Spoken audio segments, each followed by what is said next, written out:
सबको लगता था कि वो बस एक एफ रैंक एडवेंचरर है, लेकिन किसे पता था कि उसे एक ऐसी गोल्डन सर्वेंट कार्ड मिलने वाली है जो एक एसएस रैंक गॉडेस को समन कर देगी और उसकी पूरी डेस्टिनी बदल जाएगी। काय एक यंग लड़का है जो गोल्ड और ग्लोरी कमाने के सपने लेकर एडवेंचरर बना था, लेकिन किस्मत उसका साथ नहीं देती। पूरे 2 साल तक रोज मेहनत करने के बावजूद वो अब भी डंजन के पहले फ्लोर से आगे नहीं बढ़ पाया। हर दिन की तरह काय केव्स में जाता है और धीरे धीरे क्रीप करता हुआ आगे बढ़ता है, मगर स्वॉर्ड या नाइफ निकालने की जगह वो इंसेक्टिसाइड की बोतल निकालता है और स्लाइम पर 2-2 बॉटल स्प्रे कर देता है। कुछ ही सेकंड में स्लाइम पिघलकर खत्म हो जाता है। काय को अंदर से अजीब सी खुशी मिलती है, आखिर वो स्लाइम्स मारने में प्रो बन चुका है। और होना भी चाहिए, क्योंकि ये उसका 999th स्लाइम किल था। 2 साल से एनपीसी की तरह डंजन ग्राइंड करते करते वो बस इसी दिन का इंतजार कर रहा था, 1000 स्लाइम्स पूरा करने का। रिकॉर्ड पूरा करने के जोश में वो और अंदर बढ़ता है। तभी उसकी नजर एक पिलर पर बैठे हुए गोल्डन स्लाइम पर पड़ती है। उसकी आंखें चमक उठती हैं। वाह, रेयर स्पॉन, और वो भी मेरे 1000th किल के लिए। लेकिन जल्दी ही उसे समझ आ जाता है ये नॉर्मल नहीं है। जैसे ही वो स्प्रे करता है, स्लाइम छलांग मारकर नीचे कूद जाता है। काय हार नहीं मानता। वो एक और ज्यादा पावरफुल पेस्टिसाइड गन निकालता है और सीधे फायर करता है। इस बार स्लाइम वहीं ढेर। काय खुशी से उछल पड़ता है। 1000 किल्स कंप्लीट। वो तुरंत अपने स्टैट्स खोलता है रैंक देखने के लिए, और वहीं उसका मूड खराब। लेवल वही का वही। गोल्डन स्लाइम मारने के बाद भी कुछ चेंज नहीं हुआ। वो गहरी सांस लेता है। चलो, लूट तो मिलेगी। लेकिन मोनोकोर की जगह उसे एक छोटी सी गोल्डन कार्ड मिलती है जिस पर एक लड़की बनी होती है। पहले तो वो कंफ्यूज हो जाता है, फिर अचानक उसे याद आता है, servant card, rare of the rare. Stats check करता है, ये वैल्करी क्लास की है और नाम लिखा है सिल्फ। वो मजाक में सोचता है कि इंस्टाग्राम पर सर्च कर ले, मगर ऑब्वियसली वहां कुछ नहीं मिलता। रिसर्च बाद में, पहले डंजन से बाहर निकलना बेटर है। वो एग्जिट की तरफ चलता है, तभी कुछ एडवेंचरर्स उसे क्रॉस करते हैं। शाइनी आर्मर, भारी वेपन्स। काय बस जेलस होकर देखता रह जाता है। रिसेप्शन पर जाकर स्लाइम कोर्स बेचता है। रिसेप्शनिस्ट हित्सा उसे हर कोर के 500 येन देती है, कुल 1500 येन। काय का चेहरा उतर जाता है, मगर पैसे लेकर बाहर बढ़ता है। फिर अचानक रुकता है। वो हित्सा से पूछता है, अगर किसी के पास डिवाइन क्लास सर्वेंट कार्ड हो तो उसकी वैल्यू क्या होगी?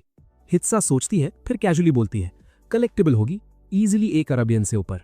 काय अंदर से हिल जाता है, मगर फेस बिल्कुल नॉर्मल रखता है और क्वाइटली लॉकर रूम की तरफ चला जाता है। क्लोथ्स बदलता है और बाहर निकलता है। तब रिवील होता है कि ये डंजन एक्चुअली एक अम्यूजमेंट पार्क का हिस्सा है, जहां लोग मेंबरशिप लेकर अंदर जाते हैं ट्रेजर हंट करने। बच्चे कॉस्ट्यूम्स पहनकर घूम रहे होते हैं, एक्सप्लोरर बनने के सपने देख रहे होते हैं। लेकिन काय पूरी तरह कार्ड के बारे में सोचने में खोया हुआ। ट्रेन का इंतजार करते वक्त उसे अपने 2 दोस्त मिल जाते हैं, शिंजी और हयातो। तीनों साथ ट्रेन में चढ़ते हैं। काय बताता है कि वो अब भी लेवल 3 पर अटका है और पूछता है कि वो लोग डंजन क्यों नहीं जाते। हयातो बताता है कि 2 साल पहले जब वो लोग गए थे तो 2nd फ्लोर पर गॉब्लिन मिल गया था। उन्होंने सोचा था इजी होगा, मगर गॉब्लिन ने अकेले ही तीनों को पीट दिया। उस दिन के बाद से शिंजी और हयातो ने डिसाइड कर लिया डंजन उनके लिए नहीं है। अब वो पासेस से बाकी अट्रैक्शंस एंजॉय करते हैं। रात को काय घर लौटता है, फैमिली के साथ डिनर करता है, बात लेता है और सो जाता है। सुबह उठते ही वही सवाल, बेच दूं या नहीं? 1 अरब येन, बेस्ट आर्मर, अनलिमिटेड गेम्स। तभी दोस्त कत्सु आकर पूछता है कि कल रात कहाँ था? काय झूठ बोल देता है, पार्टी में था। लेकिन तभी शिंजी और हयातो सामने आ जाते हैं। काय घबराकर उन्हें साइड में खींच लेता है और बोलता है कि कत्सु को डंजन वाली बात मत बताना। दोनों मान जाते हैं।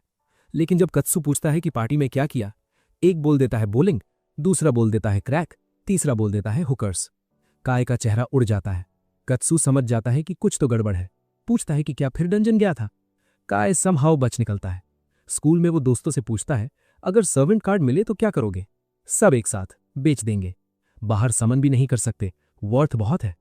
काय सोच में पड़ता है, मगर उसी दिन डंजन जाते वक्त डिसाइड करता है नहीं बेचूंगा। वो स्ट्रॉन्गेस्ट एडवेंचरर बनना चाहता है। कैमरा से छुपकर वो कार्ड निकालता है और बोलता है, सिल्फी, वैल्करी, मेरी सर्वेंट बनो। कार्ड चमक उठती है, तेज रोशनी फैलती है, एक ह्यूज विंग्ड वुमन बनती है और काय को पकड़कर गायब हो जाती है। अगले पल काय पीछे मुड़ता है। उसके बगल में आर्मर पहने एक छोटी सी लड़की खड़ी है। वो पूछता है, कौन हो तुम? कोई बच्चा लॉस्ट हो गया क्या? लड़की जवाब देती है, मैं वैल्करी सिल्फी हूं, अब से आपकी सर्वेंट।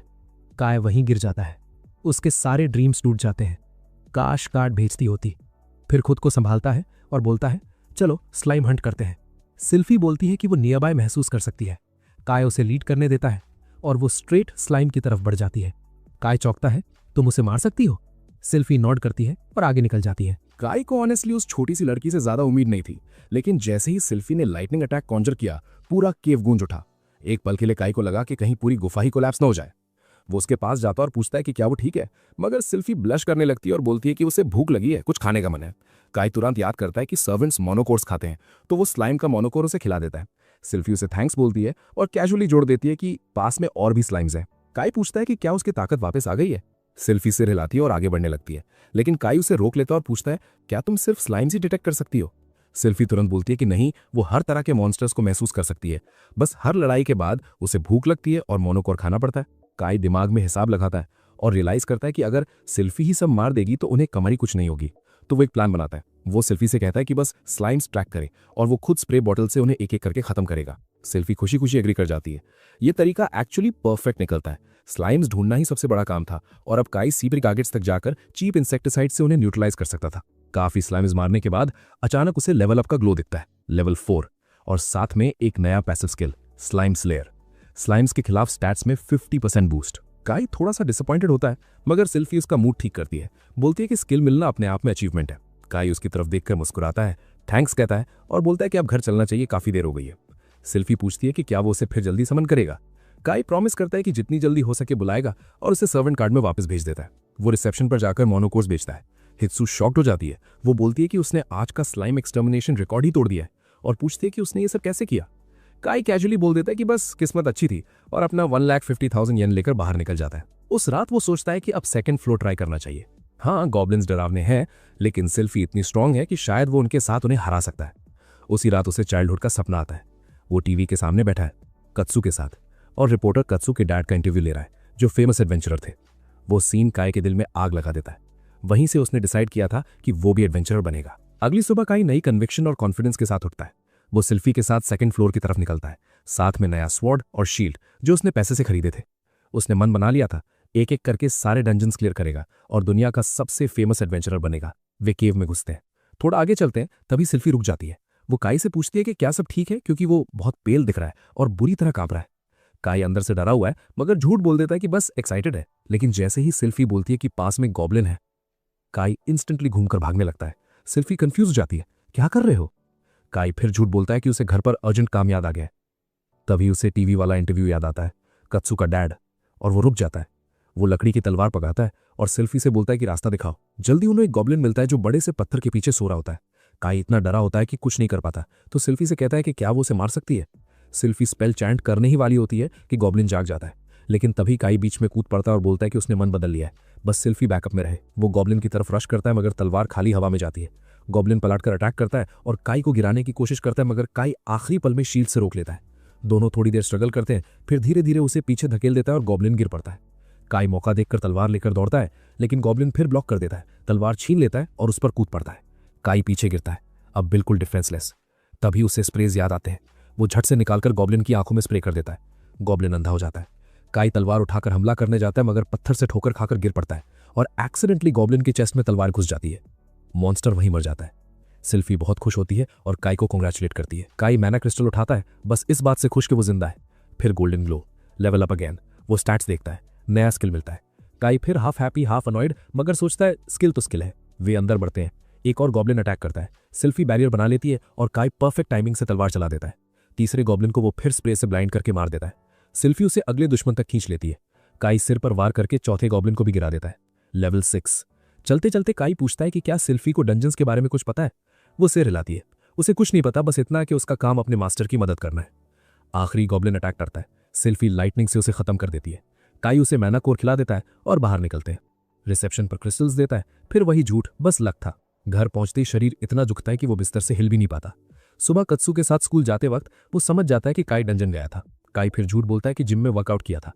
क्लासरूम पहुंचकर वो शिंजी और हयातो को बता देता है कि वो सेकंड फ्लोर गया था और 4 गॉब्लिन मार चुका है। उन दोनों को ये सुनकर झटका लग जाता है। उन्हें यकीन ही नहीं होता कि काई सच बोल रहा है, लेकिन काई प्रॉमिस करता है कि वो झूठ नहीं बोल रहा और कैजुअली जोड़ देता है कि आज वो और भी डीपर जाने वाला है। स्कूल के बाद वो फिर डंजन की तरफ निकलता है, सिल्फी को गाइड करते हुए, और केव के दूर दराज हिस्सों में एक्सप्लोर करने लगता है। वहां दोनों फिर गॉब्लिन से भिड़ते हैं। इस बार टीम वर्क इतना स्मूथ होता है कि देखने लायक। सिल्फी अटैक्स ब्लॉक करती है और काई फिनिशिंग ब्लो देता है, और जब कभी काई ज्यादा थक जाता, सिल्फी सीधे लाइटनिंग मैजिक से मॉन्स्टर को खत्म कर देती। उस एक्सपेडिशन के बाद काय रात में लकड़ी की तरह सो जाता है। अगले दिन वो अपना हथियार अपग्रेड करके मेटल रॉड ले लेता है, जो गॉब्लिन्स पर कहीं ज्यादा डैमेज करता है। लेकिन एग्जॉस्शन इतना था कि वो क्लासरूम में भी झपकी लेने लगता है। फिर भी उसका जुनून कम नहीं होता। हर दिन बिना रुके डंजन जाता, गॉब्लिन्स मारता किसी भी तरीके से, और आखिरकार लेवल 10। उसके लिए ये बहुत बड़ा माइलस्टोन था। इस बार उसे मिलता है एक स्पेशल स्किल, डिवाइन लव। ये स्किल हर लेवल पर उसके स्टैट ग्रोथ को बूस्ट करता था, और बूस्ट डिपेंड करता था इस बात पर कि कोई डिवाइन गॉडेस उसे कितना प्यार और केयर दिखा रही है। काय तुरंत डिसाइड करता है कि सिल्फी से बोलेगा कि वो उसके साथ एडवेंचर करके कितना खुश है। बेचारी सिल्फी को जरा भी अंदाजा नहीं होता कि ये आदमी कितना डेंजरस लेवल मैनिपुलेटर बन सकता है। वो खुश खुश उसे थैंक्स बोलती है और कहती है कि उसे भी उसके साथ काम करना बहुत पसंद है। इसके बाद अगला मॉन्स्टर जो उन्हें मिलता है वो होता है एक ग्लोइंग स्केलेटन। दोनों ने पहले कभी ऐसा कुछ नहीं देखा था। काय उसे अलर्ट रहने को बोलता है और सिल्फी तुरंत मैजिक बैरियर डिप्लॉय कर देती है। स्केलेटन दौड़ता हुआ बैरियर से टकराता है और तोड़ने की कोशिश करने लगता है। काय हमला करता है, लेकिन उसका वेपन बेकार साबित होता है। रेयर स्पॉन के सामने कुछ नहीं चलता, तो वो सिल्फी से बोलता है। सिल्फी चैंट करती है और लाइटनिंग बोल्ट छोड़ती है। स्केलेटन इंस्टेंट गिर जाता है। इस बार जो मोनोकॉर गिरता है वो ब्राइट रेड होता है। काय सोचता है शायद रेयर होगा, लेकिन फिर भी सिल्फी को खिला देता है। सिल्फी बोलती है कि ये नॉर्मल से कहीं ज्यादा टेस्टी था। उस दिन बाद में जब वो लूट लेकर हित्सू के पास जाता है तो उससे ग्लोइंग स्केलेटन वाले मोनोकॉर के बारे में पूछता है। हित्सू बोलती है कि वो काफी रेयर ड्रॉप है और आराम से 2 मिलियन येन तक बिक सकता है। काय ऑलमोस्ट टूट जाता है। उसकी सिल्फी लिटरली उसकी करोड़ों की कमाई खा चुकी थी। हित्सू उसे तसल्ली देती है, अगर एक बार मिला है तो फिर मिलने के चांसेस अच्छे हैं। उस रात काय खोए हुए पैसों के बारे में सोचता रहता है, लेकिन फिर खुद को समझाता है कि लेवल्स तो बड़े हैं। अब वो सोचने लगता है क्या थर्ड फ्लोर ट्राई करना चाहिए, लेकिन उसे पता है कि थर्ड फ्लोर पर एनिमीज ग्रुप्स में आते हैं और काफी डेंजरस होते हैं। इसलिए अगली सुबह वो सिल्फी से कहता है कि कुछ समय तक वो बस देखे, लड़ाई में इन्वॉल्व ना हो। सिल्फी डर जाती है, सोचती है कि शायद उसने कुछ गलत किया और माफी मांगने लगती है। लेकिन काय एक्सप्लेन करता है वो थर्ड फ्लोर जाना चाहता है, मगर डरता है कि वो सिल्फी पर बहुत ज्यादा डिपेंड करने लगेगा, इसलिए पहले खुद को स्ट्रॉन्गर बनाना चाहता है। सिल्फी ये सुनकर रिलीव्ड हो जाती है और उसे गुड लक बोलती है। तभी अचानक एक गॉब्लिन चट्टान के पीछे से निकल आता है। काय कॉन्फिडेंस के साथ सिल्फी से कहता है कि पीछे से देखती रहो, लेकिन प्लान बैकफायर हो जाता है। गॉब्लिन उसे बुरी तरह घायल कर देता है। काय को हित्सू से पोशंस खरीदनी पड़ती हैं और उसके सारे पैसे उड़ जाते हैं। उस रात वो सोचता है कि उसे ढेर सारे माना कोर्स चाहिए, सिल्फी के लिए भी और बेहतर इक्विपमेंट के लिए भी। तो वो फिर से स्क्वायर 1 पर लौटने का फैसला करता है। First floor, slimes. दिनों तक अकेले ग्राइंड करता है, स्किल्स, लेवल्स, माना कोर्स सब जमा करता है। कई दिन बाद जाकर उसे लगता है कि अब थर्ड फ्लोर के लिए रेडी है, लेकिन निकलने से पहले सिल्फी बोलती है कि उसे किसी अलग तरह के स्लाइम का एहसास हो रहा है। काय देखता है और सच में सिल्वर स्लाइम। काय तुरंत स्प्रे गन लेकर दौड़ता है, लेकिन स्लाइम बहुत फास्ट निकलता है।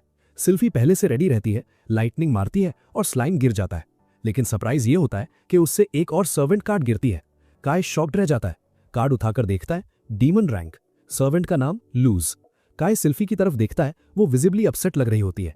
उसे समझ आ जाता है कि डीमंस और गॉडेसेस शायद अच्छे से नहीं निभाते। फिर भी वो सिल्फी से पूछे बिना ही कार्ड एक्टिवेट कर देता है। एक मैसिव रेड फ्लेम चारों तरफ फैल जाती है। उसमें से एक ह्यूज डीमन लेडी निकलती है और इथेरियल फॉर्म में सीधे काय के आर पार उड़ जाती है। काय नीचे देखता है और फिर एक और लोली, इस बार बैट विंग्स और हॉर्न्स। काय सोचता है अब तो पार्टी अनस्टॉपेबल हो गई, गॉडेस और डीमन दोनों साथ। वो खुद को इंट्रोड्यूस करती है, डीमन विस्कॉन्ट लूक, और पूछती है कि क्या उसी ने उसे बुलाया है। काय पूछता है कि क्या वो ग्रोन वुमन में ट्रांसफॉर्म हो सकती है। लूक मना कर देती है। काय घुटनों पर गिर जाता है क्योंकि उसे डीमन मम्मी चाहिए थी। फिर भी उठता है और खुद को इंट्रोड्यूस करता है, लेकिन लूक उसे देखते ही ट्रैश टॉक शुरू कर देती है कि वो वीक और अनरिलायबल लग रहा है। काय कंप्लीटली शॉक्ड। सिल्फी उसके पीछे छिप जाती है और धीमी आवाज में लूक से बोलती है कि मास्टर से ऐसे बात मत करो। लूक हंसकर कहती है कि डीमंस की जबान शार्प होती है, सीरियसली मत लो। सिल्फी को थोड़ा अच्छा लगता है और खुद को इंट्रोड्यूस करती है। लूक उसे ऊपर नीचे देखती है और तुरंत पहचान लेती है, गॉडेस क्लास सर्वेंट। फिर वो काय की तरफ मुड़ती है और खाना मांगती है। काय बोलता है कि उसने अभी कुछ किया भी नहीं, फिर भूख कैसे। तभी सिल्फी स्लाइम डिटेक्ट करती है। तीनों चट्टान के पीछे छिपकर देखने लगते हैं, लेकिन लूक इतनी कॉशियस नहीं होती। वो सीधा बाहर निकलती है और अपने हाथ में एक ट्राइडेंट समन कर लेती है। लूक आगे बढ़ती है और अपने हाथ में बनाती है एक ब्लेजिंग फायरबॉल और उसे सीधा स्लाइम पे फेंक देती है। बूम! एक जबरदस्त एक्सप्लोजन होता है और सिल और काय दोनों बस देखते रह जाते हैं, आईज वाइड ओपन। काय आगे जाके उसे मैना क्रिस्टल देता है, लेकिन लूक तुरंत दूसरा मांग लेती है। काय बोलता है कि उसके पास और नहीं है, तो लूक चिढ़ जाती है और बोलती है कि उसे चीप लोग बिल्कुल पसंद नहीं। काय उसे कहता है कि एक और स्किल दिखाओ और प्रॉमिस करता है कि उसके बदले एक मैना क्रिस्टल देगा। लूक साय करती है। तभी एक गॉब्लिन उसकी तरफ भागता हुआ आता है। वो बिना रुके डीके मैजिक इस्तेमाल करती है। गॉब्लिन वहीं का वहीं सड़ने लगता है और सिकनिंग प्लॉप के साथ जमीन पे गिर जाता है। सिल और काई दोनों का पेट खराब हो जाता है वो देखकर। काई उसे एक और क्रिस्टल देता है और लूक खुश होकर और भी डीप जाना चाहती है, ज्यादा मॉन्स्टर्स हंट करने के लिए। काई उसे रोकता और पूछता है कि क्या उसे इन डंजन्स के बारे में कुछ पता है। लूक बोलती है इस वर्ल्ड के बारे में उसे कुछ नहीं मालूम। काई समझाता है कि 3rd लेवल पे मॉन्स्टर्स ग्रुप्स में अटैक करते हैं और उसके लिए बेटर इक्विपमेंट चाहिए। लूक को ज्यादा फर्क नहीं पड़ता, वो फिर भी आगे जाना चाहती है, लेकिन काई बोल देता है कि 3rd फ्लोर वो कल ट्राई करेंगे। लूक को इंतजार पसंद नहीं आता, लेकिन किसी तरह काई और सिल उसे कन्विंस कर लेते हैं और वो आज आगे नहीं जाती। अगली सुबह तीनों 3rd फ्लोर में एंटर करते हैं। काई के लिए ये जगह काफी डरावनी है, लेकिन उसे अपने सर्वेंट्स की पावर पे भरोसा है। उसने नया इक्विपमेंट भी खरीदा होता है, जैसे क्रॉसबो। सिल बोलती कि वो कूल लग रहा है। काई प्राउडली कहता है कि वो काफी एक्सपेंसिव था। अचानक एक ग्राउल सुनाई देता है और कॉर्नर से 2 हेल हाउंड्स निकलते हैं। काई कवर से निकलकर पहला शॉट लेता है, लेकिन बोल्ट मिस हो जाता है। हेल हाउंड्स पूरी स्पीड से उसकी तरफ दौड़ पड़ते हैं। काई रीलोड करने की कोशिश करता है, लेकिन देर हो चुकी होती है। सिल तुरंत बैरियर बनाती है और अटैक ब्लॉक कर देती है। लूक कवर से निकलती है, फ्लेमिंग ट्राइडेंट हाथ में, और फायर ब्लास्ट छोड़ देती है। हेल हाउंड्स लिटरली उड़ जाते हैं। काई उसे मैना क्रिस्टल देता है। लूक फिर से दूसरा मांगती है। काई कहता है कि वेट करो, वो सारे क्रिस्टल्स उसे नहीं दे सकता। फिर तीनों डीपर वेंचर करते हैं। थोड़ी देर में डिमोनिक बोर्ड्स पूरी रफ्तार से उनकी तरफ भागते हैं। लूक यूजुअल की तरह रेडी रहती है और ट्राइडेंट घुमाते ही ज्यादातर बोर्ड्स उड़ जाते हैं, लेकिन एक बोर बच जाता है। आग से निकलकर सीधा काई की तरफ चार्ज करता है। लूक फिर अटैक करने लगती है, लेकिन काई बोलता है कि वो खुद हैंडल करेगा। वो एम लेता है। इस बार बोल्ट सही जगह लगता है, बोर की एक आंख में, लेकिन इतना काफी नहीं होता। बोर और ज्यादा फ्यूरियस होकर काई पर टूट पड़ता है। काई रिलोड करने लगता है और फिसलकर गिर जाता है। बोर उस पर झपटने ही वाला होता है, तभी वो आखिरी शॉट मार देता है, सीधा सिर में। बोर वहीं ढेर, काई से बस इंचेस दूर। सिल उसे प्रेज करती है, first kill on this floor, और बताती है कि वो लेवल 11 हो गया है। लूक उसका मजाक उड़ाती गिरने के लिए और फिर मैना क्रिस्टल मांग लेती है। उस दिन डंजन से निकलते वक्त काई कुछ लड़कियों की बात सुन लेता है कि वो पार्टी बनाकर लेवल 6 तक पहुंच गई, सोलो जाने की बजाय। ये बात उसके दिमाग में बैठ जाती है। अगले दिन स्कूल में वो सोचता रहता है कि शायद पार्टी में जाने से वो भी तेज ग्रो करेगा। उस दिन वो फिर डंजन जाता है। लूक फुल स्विंग में रहती है, फायर ब्लास्ट से जो भी सामने आए उड़ा देती है। इस बार सिल भी लाइटनिंग से डिमोनिक बोर्ड्स को स्टन कर देती है। लूक किसी को आउटशाइन नहीं करने देना चाहती, तो वो तुरंत डी के स्पेल से 2 रैट मॉन्स्टर्स खत्म कर देती है। सिल और काई फिर से अनकंफर्टेबल हो जाते हैं, लेकिन मैना क्रिस्टल्स मिल जाते हैं और लूक हमेशा की तरह और खाना मांग लेती है। वो और मॉन्स्टर्स मारते हैं और मैना कोर्स इकट्ठे करते जाते हैं, लेकिन काई नोटिस करता है कि सिल कुछ ऑफ लग रही है। वो पूछता है सब ठीक है। सिल तुरंत टॉपिक बदल देती है, बोलती कि उसने और हेल हाउंड्स देखे हैं। उस शाम घर पर काई सोचता रहता है कि कहीं सिल उसे अवॉइड तो नहीं कर रही। फिर उसके दिमाग में एक डरावना थॉट आता है। सिल गॉडेस है, लूक डीमन है। अगर दोनों क्लैश कर गईं और डिवाइन पावर्स इस्तेमाल कर ली तो क्या होगा? ये सोचकर उसकी हालत खराब हो जाती है। पूरी रात सो नहीं पाता। अगली सुबह स्कूल जाते वक्त कात्सु उससे मिलती है और पूछती है कि क्या उसे नींद आई थी। वो बोलती है अगर किसी बात की टेंशन है तो शायद वो हेल्प कर सके।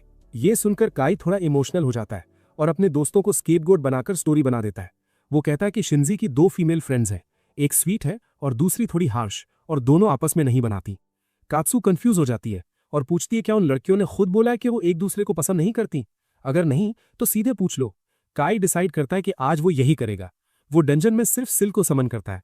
सिल इधर उधर देखती है और पूछती है लूक कहाँ है? काई बोलता है कि उसने उसे नहीं बुलाया क्योंकि वो उससे 1-on-1 बात करना चाहता है। सिल थोड़ा फ्लस्टर हो जाती है और पूछती है क्या बात है? काई सीधे मुद्दे पर आता है, क्या उसे लूक पसंद नहीं? सिल सरप्राइजिंगली बोलती है कि ऐसा नहीं है। शुरू में वो उसे इंटिमिडेटिंग लगी थी, लेकिन जब लूक ने कहा कि उसकी बातें सीरियसली मत लेना तो वो उससे दोस्त बन गई और अब उसे वो सच में पसंद है। काई उसके करीब आकर पूछता है तो फिर कुछ परेशान कर रहा है क्या? सिल सिर हिला देती है, लेकिन काई जोर देता है और बोलता है कि वो उसके लिए बहुत इंपॉर्टेंट है। ये सुनकर सिल थोड़ा इमोशनल हो जाती है और कन्फेस करती है कि हाल में वो लूक से ज्यादा अच्छे से बात करता है, उसे एक्स्ट्रा मोनोकोर्स देता है, उससे ज्यादा बातें करता है। पहले वो उससे बहुत बात करता था, लेकिन अब ज्यादातर लूक से करता है और उसे बुरा लगता है। काई को तुरंत एहसास हो जाता है कि गलती उसी से हुई है और वो सिल से प्रॉमिस करता है कि आगे से दोनों को बराबर ट्रीट करेगा, उससे ज्यादा बात करेगा और इग्नोर नहीं करेगा।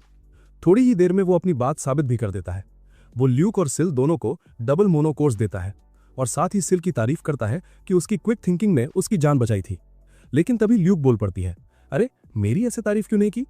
तो काई तुरंत उसे भी प्रेज करता है उसके पावरफुल स्पेल के लिए जिससे उसने मॉन्स्टर्स को उड़ा दिया था। थोड़ी देर बाद वो आगे बढ़ते हैं और सिल कुछ और हेल मॉन्स्टर्स को खत्म कर देती है। उससे उसका लेवल अप हो जाता है। ल्यूक और काई दोनों उसे कांग्रेचुलेट करते हैं और काई डिसाइड करता है कि उसकी न्यू स्ट्रेंथ टेस्ट करनी चाहिए। थोड़ा और अंदर जाने पर उन्हें दूर 3 हेलहाउंड्स दिखते हैं सिल बिना रुके आगे बढ़ती है और लाइटनिंग स्पेल चला देती है। तीनों के तीनों वहीं ढेर। लेकिन सेलिब्रेशन के बीच काई कुछ महसूस करता है और सिल से चिल्लाकर कहता है, शील्ड अप। धूल के गुबार से अचानक एक मॉन्स्टर बोर निकलता है और शील्ड पर हमला करने लगता है। लेकिन लेवल 2 शील्ड उसके लिए बहुत ज्यादा स्ट्रांग साबित होती है। ल्यूक ट्राइडेंट निकालती है फिनिश करने के लिए, पर काई उसे रोकता है और खुद निशाना लगाता है। बैंग, सीधा सिर में। बोर वहीं गिर जाता है। उसके बाद वो सिल को मोनोकोर्स देता है, लेकिन अब उसकी एपेटाइट बढ़ चुकी होती है, इतनी कि काई बैरली कुछ कोर्स बेच ही पाता है। वो डिसाइड करता है कि वापस लेवल 1 डंजन जाकर स्प्रे से कोर्स फार्म करेगा। जब वो हिस्सा को बेचने आता है तो वो हैरान रह जाती है। वो बताती है कि उसके हिसाब से अब वो लेवल 4 डंजन तक जा सकता है। ये सुनकर काई खुद शॉक हो जाता है। उस रात वो नेट पर बेटर इक्विपमेंट सर्च करता है, लेकिन सब कुछ उसकी बजट से बाहर होता है। तो वो डिसाइड करता है कि अगले दिन फिर डंजन ग्राइंड करेगा। लेवल 1 केव्स में चलते वक्त अचानक उसे एक रेयर स्लाइम दिखता है। वो दोनों लोलीज से चिल्लाकर कहता है, भागने मत देना। ल्यूक और सिल दोनों उसे घेर लेती है और एक साथ स्पेल चलाती है। स्लाइम लिटरली वैनिश हो जाता है। इस बार स्लाइम से एक मैजिक क्रिस्टल गिरता है। काई खुशी खुशी उसे उठाता है और वहीं इस्तेमाल करता है। जमीन पर फेंकते ही उसको नया मैजिकल स्किल मिलता है, वाटर स्ट्राइक। वो तुरंत इसे लेवल 3 डंजन में टेस्ट करने जाता है, जहां उसे हाउंड्स का एक ग्रुप मिलता है। काई सिल से बैरियर बनाने को कहता है और ल्यूक को रेडी रहने बोलता है, अगर मॉन्स्टर बच गया तो। हाउंड उन्हें देखते ही चार्ज करता है। काई डटकर खड़ा रहता है और वाटर ब्लास्ट फेंकता है, लेकिन शॉकिंगली पानी उसे स्क्रैच तक नहीं करता। हाउंड पानी झाड़कर फिर से दौड़ पड़ता है। थैंकफुली ल्यूक फायर मैजिक से उसे खत्म कर देती है।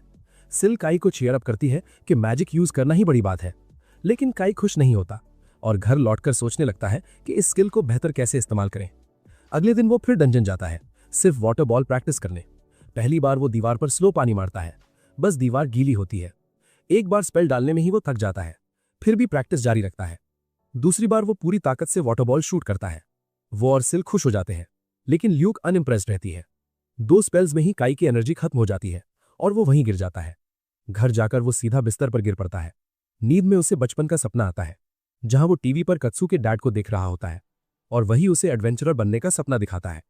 ड्रीम से मोटिवेट होकर अगले दिन फिर डंजन जाता है और वाटर बॉल ट्रेनिंग शुरू कर देता है। आज वो नोटिसेबली तेज होता है। वो लगातार दीवारों पर वाटर बॉल्स फेंकता है जब तक पूरी तरह एग्जॉस्ट न हो जाए। थोड़ा रेस्ट लेकर फिर शुरू करता है। इस बार वो शेप मैनिपुलेट करने की कोशिश करता है और पानी को क्यूब बना देता है। सक्सेस देखकर वो एक्साइटेड हो जाता है और अलग अलग शेप्स ट्राई करता रहता है, लेकिन जल्दी ही थककर पीठ के बल गिर जाता है। बाहर निकलते वक्त ध्यान भटक जाता है और वो एक एडवेंचरर से टकरा जाता है। वो तुरंत उठकर माफी मांगता है। वो मैच्योर मम्मी टाइप एडवेंचरर उसे देखकर वरी करती है। उसके टीममेट्स कहते हैं कि ऐसे मेहनती लोग रेयर होते हैं और वो डंजन में अंदर चले जाते हैं। स्कूल में काई फिर से क्लास में सो जाता है। टीचर जगाता है और वो जोर से बोल देता है, आज ट्रेनिंग में पूरी जान लगा दूंगा। पूरी क्लास हंसने लगती है। ब्रेक में दोस्त पूछते हैं वो क्या बोल रहा था। काई कहता है कि वो डंजन के लिए जरूरी स्किल प्रैक्टिस कर रहा है। तभी कत्सू आ जाती है और पूछती है क्या वो डंजन ट्रेनिंग की बात कर रहा था। काई तुरंत पलट देता है, नहीं, डांस प्रैक्टिस। कत्सू राहत की सांस लेती है और कहती है, ज्यादा मत थकाना खुद को। एक दिन डांस दिखाने को भी बोलती है और चली जाती है। अगले दिन काई फिर डंजन जाता है और वाटर बॉल को रियल कॉम्बैट में इस्तेमाल करता है। वो गॉब्लिन पर शूट करता है, लेकिन पानी बर्स्ट नहीं होता, बल्कि शेप बनाए रखता है और गॉब्लिन की ब्रीदिंग होल्स ब्लॉक कर देता है। गॉब्लिन घुट कर मर जाता है। सिल और ल्यूक दोनों उसकी तारीफ करते हैं, लेकिन काई नोटिस करता है अब उसे 3rd फ्लोर मॉन्स्टर्स से एक्सपी नहीं मिल रही। मतलब अब 4th फ्लोर जाने का टाइम आ गया है। काई सोचता है अगर 4th फ्लोर जाना है तो प्रॉपर इक्विपमेंट जरूरी है और वो डिसाइड करता है अब वो चीज खरीदेगा जो लंबे टाइम से उसकी विश लिस्ट में थी। अगले दिन काई एक टाइट सा बॉडी सूट पहनकर आता है। सिल मुस्कुराकर कहती है कि उस पर ये अच्छा लग रहा है, लेकिन ल्यूक तुरंत उसकी सारी प्राइड तोड़ देती है। लग रहा है बिल्कुल लेम। काई थोड़ा चिढ़कर समझाता है कि ये सूट सस्ता नहीं है, बल्कि हाई एंड है। कार्बन नैनो ट्यूब्स से बना हुआ है जो ज्यादातर डैमेज से प्रोटेक्ट करता है, फिर भी पतला और लाइट वेट रहता है। वो बताता है कि इसमें एरोज और बाकी पियर्सिंग अटैक्स के खिलाफ भी एक्सीलेंट प्रोटेक्शन है। इतना ही नहीं, उसके पास एक मैजिक आउटपुट एम्पलीफाइंग ब्रेसलेट भी है, जिससे उसकी वीक स्पेल्स भी थोड़ा स्ट्रांग बन जाएंगे। हालांकि उसने अभी तक इसे प्रॉपर्ली टेस्ट नहीं किया है क्योंकि मौका ही नहीं मिला। काई फिर बाकी खरीदी हुई चीजें दिखाने लगता है, जैसे पोशन वगैरह, लेकिन ल्यूक ऊब जाती है और सिल को खींचकर ले जाती है क्योंकि उसे काई की लंबी एक्सप्लेनेशन से बोर हो रहा होता है। थोड़ी देर बाद वो आखिरकार 4th फ्लोर पर पहुंचते हैं। सिल अचानक रुक जाती है और बोलती है कि उसे सामने से कोई बहुत बड़ा और क्रीपी मॉन्स्टर फील हो रहा है। काई मॉन्स्टर इंसाइक्लोपीडिया खोलने ही वाला होता है कि तभी सामने से एक जायंट कॉकरोच निकल आता है। दोनों लड़कियां चीख पड़ती हैं और एक दूसरे से चिपक जाती हैं। घबराकर वो लगातार मैजिक स्पेल्स फेंकने लगती हैं और डंजन में इधर उधर भागने लगती हैं। काई भी पीछे पीछे दौड़ पड़ता है क्योंकि उसे अकेला छूटने का डर लग रहा होता है। कुछ देर बाद सिल और ल्यूक थक कर रुक जाती हैं और जैसे ही काई उनके पास दौड़ता हुआ आता है वो ऑलमोस्ट उस पर अटैक करने ही वाली होती हैं, लेकिन सिल पहचान लेती है और तुरंत उसे हक कर लेती है। कहती है कि वो बहुत डर गई थी। ल्यूक फिर भी सुंडेरे बनकर बोलती है कि वो तो उन लो लेवल बग से बिल्कुल नहीं डरी थी।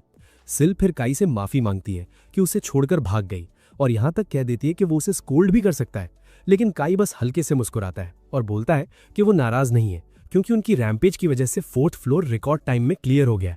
ऊपर से उसने सारे डिफीटेड मॉन्स्टर्स के मैना कोर्स भी कलेक्ट कर लिए हैं। ल्यूक नाक सिकोड़कर बोलती है कि वो उन डिस्गस्टिंग बग मॉन्स्टर्स से निकले हुए क्रिस्टल्स खाने वाली बिल्कुल नहीं है। लेकिन लूक इतनी भूखी होती है कि आखिरकार मना नहीं कर पाती। क्रिस्टल्स का टेस्ट वैसा ही ऑफुल निकलता है जैसा लड़कियां सोच रही थीं, और तभी काय बोलता है कि जब अभी टाइम है तो क्यों ना 5th फ्लोर को थोड़ा स्काउट करके देखा जाए। सिल को पास में ही एक सैंड मॉन्स्टर और एक मड मॉन्स्टर महसूस होते हैं और काय तुरंत अपना क्रॉसबो उठाकर निशाना लगाता है। पहला एरो चूक जाता है, दूसरा सीधा सैंड मॉन्स्टर के आर पार निकल जाता है और वो तुरंत पलटकर काय पर हमला कर देता है। काय घबराकर सिल का नाम चिल्लाता है और वो बिना देर किए बैरियर खड़ा कर देती है। काय को लगता है कि शायद ये दोनों मॉन्स्टर्स फिजिकल अटैक से इम्यून हैं, इसलिए वो लूक की तरफ मुड़ता है और लूक अपने फायर अटैक से दोनों को पूरी तरह वाइप आउट कर देती है। काय से पूछता है कि क्या उसे क्रिस्टल्स खाकर मैना रिफिल करनी है, लेकिन इस बार ना लूक और ना ही सिल उन डिस्गस्टिंग चीजों को खाने के मूड में होती हैं। वो 5th फ्लोर पर आगे बढ़ते रहते हैं, लेकिन आसपास कोई और मॉन्स्टर नजर नहीं आता। तभी सिल दीवार के एक हिस्से की तरफ इशारा करती है जो उसे थोड़ा ऑड लग रहा होता है, मगर काय को वहां कुछ खास नहीं दिखता। सिल डिसाइड करती है कि लाइटनिंग अटैक से दीवार तोड़कर देखा जाए और सरप्राइजिंगली वहां से एक सीक्रेट पैसेज खुल जाता है। तीनों अंदर जाते हैं और काय गर्ल्स को वार्न करता है कि ट्रैप पर पैर ना रखें, लेकिन वार्निंग खत्म होने से पहले ही लूक बोल देती है कि अब तो देर हो चुकी है। वो ट्रैप ट्रिगर पर खड़ी होती है और एक एरो शूट होता है, लेकिन लूक की जगह वो सीधा काय को लग जाता है। काय दर्द से जमीन पर लुढ़कता है। उसकी सर्वेंट्स घबरा जाती हैं, मगर कुछ मिनटों में वो ठीक हो जाता है क्योंकि उसका बॉडी सूट सीरियस डैमेज से उसे बचा लेता है। वो फिर आगे बढ़ते हैं, लेकिन लूक फिर से एक और ट्रैप टाइट पर कदम रख देती है। इस बार काय पीछे हट जाता है ताकि एरो से बच सके, मगर इंस्टेड उसे बिजली लग जाती है, पूरी पिकाचू वाइब्स। फिर भी वो बिल्कुल ठीक रहता है, उल्टा थोड़ा एनर्जाइज्ड भी महसूस करता है। लूक उसे डांटती है कि उसे बार बार डराना बंद करे, लेकिन जब गाय पूछता है कि क्या वो उसके लिए वरिड थी तो लूक तुरंत अपने सुंदरी मोड में चली जाती है। थोड़ी देर बाद वो एक बहुत बड़े गेट के सामने पहुंचते हैं जिस पर पेंटिंग बनी होती है और सिल को दूसरी तरफ से ओवरवेलमिंग प्रेजेंस महसूस होती है। गाय सोचता है कि अब घर चलना चाहिए, मगर दोनों लड़कियां उसे जाने नहीं देती। वो गेट खोलने की कोशिश करता है, लेकिन वो हिलता तक नहीं, तो सिल सीधा लाइटनिंग ब्लास्ट मार देती है और काय मन ही मन प्रे करता है कि उस पर डंजन प्रॉपर्टी तोड़ने का जुर्माना न लग जाए। खैर वो अंदर जाते हैं और सामने दो बॉस क्लास मॉन्स्टर्स निकल आते हैं, एक रेड ओगर और दूसरा जायंट स्लाइम। इतनी दूर आकर काय पीछे हटने वाला नहीं होता। वो गर्ल से कहता है कि पहले रेड ओगर को गिराओ। दोनों लाइटनिंग और फायर अटैक्स बरसाती हैं, मगर ओगर पर खास असर नहीं होता क्योंकि वो स्किल डैमेज से इम्यून निकलता है। वो अचानक उन पर चपटता है, लेकिन सिल की बैरियर उसे रोक लेती है। काय ल्यूक को स्लाइम संभालने को कहता है और खुद क्रॉसबो से रेड ओगर पर निशाना साधता है। हर एरो उसके एचपी को अच्छे से कम कर देता है, लेकिन जल्दी ही उसके एरोस खत्म हो जाते हैं। गुस्से में ओगर बैरियर पर पागलों की तरह हमला करने लगता है और दूसरी तरफ ल्यूक को भी जायंट स्लाइम अकेले संभालने में दिक्कत हो रही होती है। आखिरी ऑप्शन के तौर पर काय अपने वाटर बॉल पर भरोसा करता है। वो वाटर बॉल बनाता है, लेकिन ब्रेसलेट के इफेक्ट से वो फ्रीज होकर आइस बॉल बन जाता है। वो उसे रेड ओगर पर शूट करता है और उसकी डिफेंस तोड़ने लगता है, मगर फिर उसे एहसास होता है कि मैना जल्दी खत्म हो जाएगा, तो काय आइस बॉल्स की शेप बदल देता है, उन्हें शार्प आइसिकल्स में कन्वर्ट कर देता है जो ओगर को कहीं ज्यादा डैमेज देने लगते हैं। आखिरी 3 शॉट्स में वो रेड ओगर को गिरा देता है और अब सिर्फ स्लाइम बचता है। स्लाइम लूक पर वार करने ही वाला होता है। काय शील्ड से उसे रोकता है और सिल से डिवाइन स्पीयर तैयार करने को कहता है। उसका गियर और शील्ड पिघलने लगते हैं। तभी सिल डिवाइन स्पीयर के साथ स्लाइम पर झपटती है और उसे भेद देती है, लेकिन इतना भी मॉन्स्टर को खत्म करने के लिए काफी नहीं होता। काय हार मानने वाला होता है, मगर अपने हीरो को याद करके आगे बढ़ता है। स्लाइम के अटैक्स डॉज करता है और फिर निकालता है अपना पुराना बग स्प्रे, क्योंकि चाहे वो जायंट हो, स्लाइम तो स्लाइम ही है। स्लाइम की एचपी धीरे धीरे गिरने लगती है और सिल बैरियर से काय को प्रोटेक्ट करती रहती है। पहली 2 बॉटल्स खत्म होने के बाद काय बैग से एक्स्ट्रा स्ट्रॉन्ग स्प्रेज निकालता है और पूरा खाली कर देता है। आखिरकार स्लाइम 0 एचपी पर पहुंचकर गिर जाता है। गर्ल्स खुशी से काय को हक कर लेती हैं, मगर उसकी इंजर्ड शोल्डर दब जाती है, जिसे वो पोशन पीकर ठीक कर लेता है। लूक भी उसी वक्त लेवल अप कर जाती है और काय स्टैट्स चेक करता है तो उसे पता चलता है कि वो भी काफी ऊपर चला गया है।